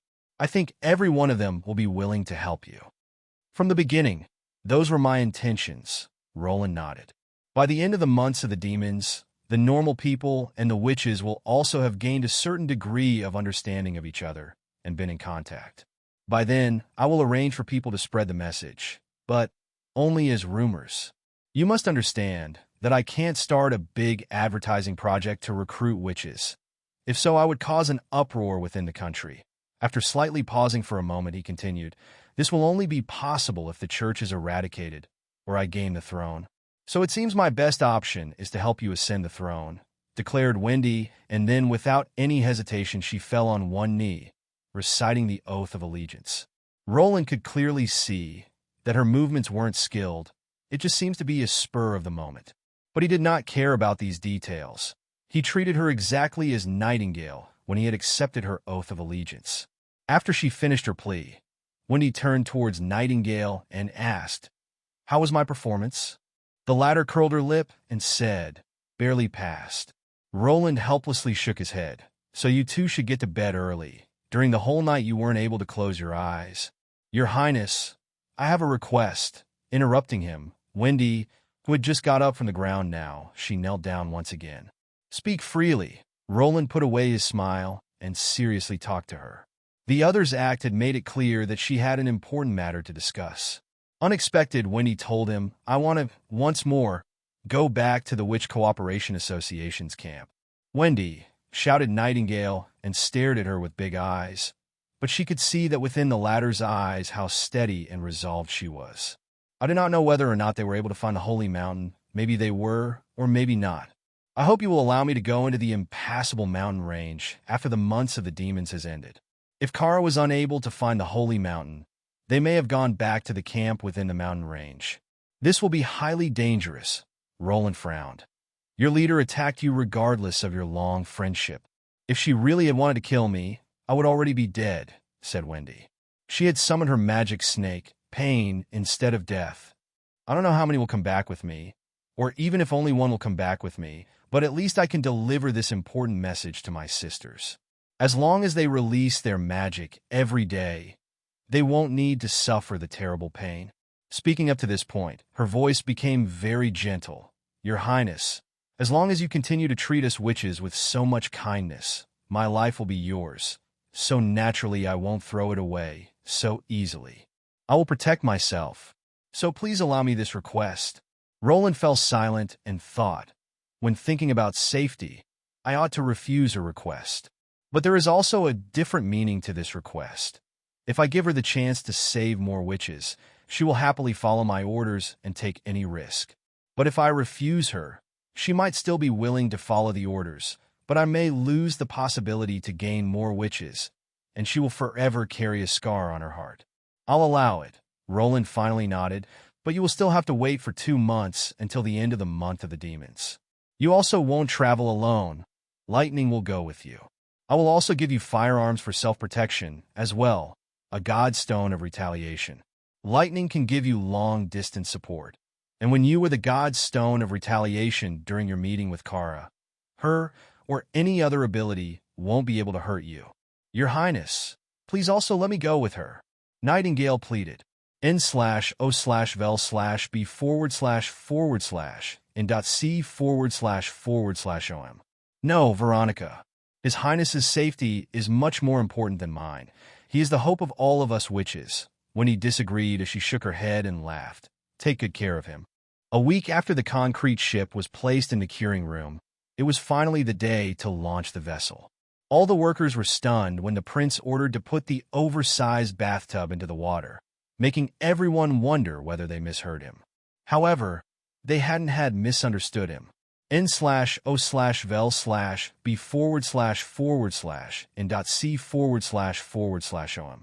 His subordinates had to dismantle the temporary shed, and then they had to dig a slope at the bottom of the concrete ship, leading into the river. This part had to be handled with great care because of the weak tensile strength of cement products. Even a small knock on the ground was enough to create small cracks that could destroy the whole vessel.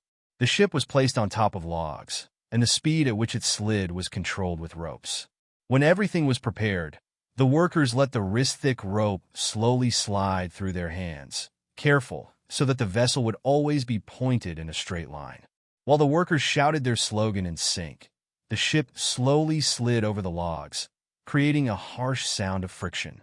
Fortunately, everything went well, and Roland could see how the ship got slowly lowered into the water. The ship sank nearly half a meter into the water, with more than 1 meter still above the surface. The workers were totally surprised to see that this massive construction made out of stone and metal didn't directly sink into the riverbed with a loud bang, but instead peacefully floated above the surface. "Hurry, take the ropes and put them around the bollards, and then tie them tight," commanded Roland loudly. If the vessel wasn't tied quickly to the bollards, the water current would carry the ship along with it southwards. Although Nightingale didn't show herself to the public, but after seeing this shocking scene, she couldn't help herself and asked with a voice full of wonder, "Why does the ship float?" Well, it's quite simple. The ship's average density is lower than that of water, and as long as this is the case, anything can float on water, explained Roland, and after a moment of thinking, he added that the ship is built out of iron and concrete doesn't matter. In fact, you should have already seen a huge sailing boat. Those also weigh much more than several stones. Since he didn't hear the voice of Nightingale again, Roland assumed that the other was still comprehending what he had said. Even Anna wasn't able to immediately understand the concept he had explained. Discovering this, Roland smiled and continued to direct the workers' next task. The subsequent hardening of the concrete took a lot of time, and every time it began to snow heavily, the work had to be stopped. Only when it didn't snow for more than 1 hour were they able to continue their work. The most time-consuming task was the construction of the deck, which was built out of many wooden planks and supported by many small stakes which were placed between the bottom and the deck. Although this was a waste of space, but taking into account the primary purpose of the concrete ship, this didn't matter so much. Afterward followed the rot-proofing. The carpenters knew very well how to do it. First, they brushed a layer of oil with a pungent taste onto the deck. When the oil had dried, they repeated this procedure several times until it was finally coated with a red paint. Once the deck construction was completed, the installation phase of the upper building was started. The so-called upper part consisted of a wooden shed which was placed between the two masts and which later would be used to store guns and ammunition. When it began to rain, the shed could also be utilized by the crew as shelter. The roof of the wooden shed was extra thick, so constructed that a person could stand on it, a special place only created for Wendy. As long as she stood on the roof, her magic ability would range far enough to cover the entire sail. The stern rudder was made of melted iron, and its installation was a bit cumbersome. First, it was required that they put the rudder shaft through a previously made hole, which now laid underwater. To steer the ship, Anna welded a triangle plate at the side of the rudder shaft, which ended underwater. At the other end of the rudder shaft, which ended on the deck, was melded an iron ring which could freely rotate. The welding was naturally done by Anna, who was also shocked and puzzled by the fact that a stone bathtub could float on the water. Since she had the same problem like Nightingale, she also asked the same questions. So Roland had to answer the questions again and again. Afterward, Anna went to the side and sat down to think about it. Well, I have still a long way before me before I will be able to raise the education level. Asterisk. In the end, Vanner didn't know if it was better to become a gunner or if it was better to stay with the hunter squad. Everything changed when he got the important order 3 days ago. His Royal Highness decided to transfer out some members of the 1st and 2nd Militia Team, who performed exceptionally, building a new elite force. When Vanner's name was called, he felt very pleased. But when he was asked if he wants to join Iron Axe's Hunter Squad or the new Gunner Squad, he didn't know what to choose. He was aware of the new flintlock, which allowed them to fight against the demonic beasts due to its much stronger penetrating power than a hand crossbow. Currently, only Iron Axe, the Chief Knight, and a number of senior hunters were allowed to use this weapon. Vanner was supposed to join the Hunter Squad without hesitation, but he instead spoke out of turn and asked, "What is a cannon?" When he learned that a cannon is 10 times as large as a flintlock and that its power is 100 times stronger than the strength of a gun, he fell into a dilemma. Apparently, the more powerful the weapon used by oneself is, the higher one's own value is for the prince. So joining the artillery seems to be the better selection than the hunter squad. But the advantage of carrying a gun is that it is possible to carry it while walking through the town, attracting the eyes of the people, which was always Vanner's dream. Although the cannon's power is 10 times that of a gun, surely it isn't possible to carry such a powerful weapon while walking through the streets, right? Until the last day of the deadline, he wasn't sure what to choose, but in the end, he took the artillery. The last point which brought the decision was that the salary of a gunner was 5 silver royals higher than that of a hunter. With his decision, the rigorous training began. A cannon needs 5 people to operate it, and to Vanner's team were assigned Jop, Cat's Claw, Nelson, and Rodney. Since Vanner was previously a vice captain within the 1st Militia Team, he was also chosen as the gunner. Compared to guns, this cannon gave 10 times more trouble. Since the beginning of the previous month, Vanner had secretly observed how Iron Axe operated his gun, making it able that he even was able to recite the process fluently from memory. But the cannon had to be always switched from the limbered and mobile state into the ready-to-shoot state, always having to go through the tedious work. Stop the horse, pull out the pin, pull the hook, move the cannon cart, push it towards the shooting spot, prevent it from dropping. These processes needed 5 people to cooperate in tandem.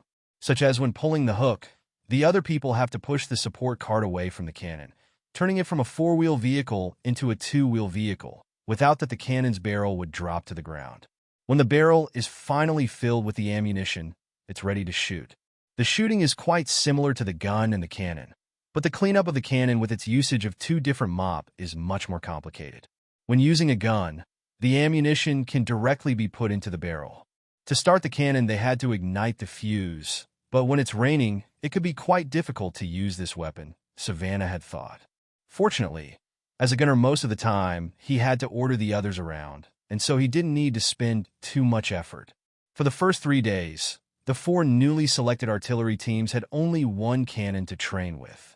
So under Iron Axe command, the groups had to go through the process of stopping the mount, unloading the cannon, preparing it to shoot, loading the cannon on the cart, and then restart the whole process. These 4 steps were always repeated. Vanner even suspected that under the uninterrupted cleaning of the cannon became even much cleaner than his own face.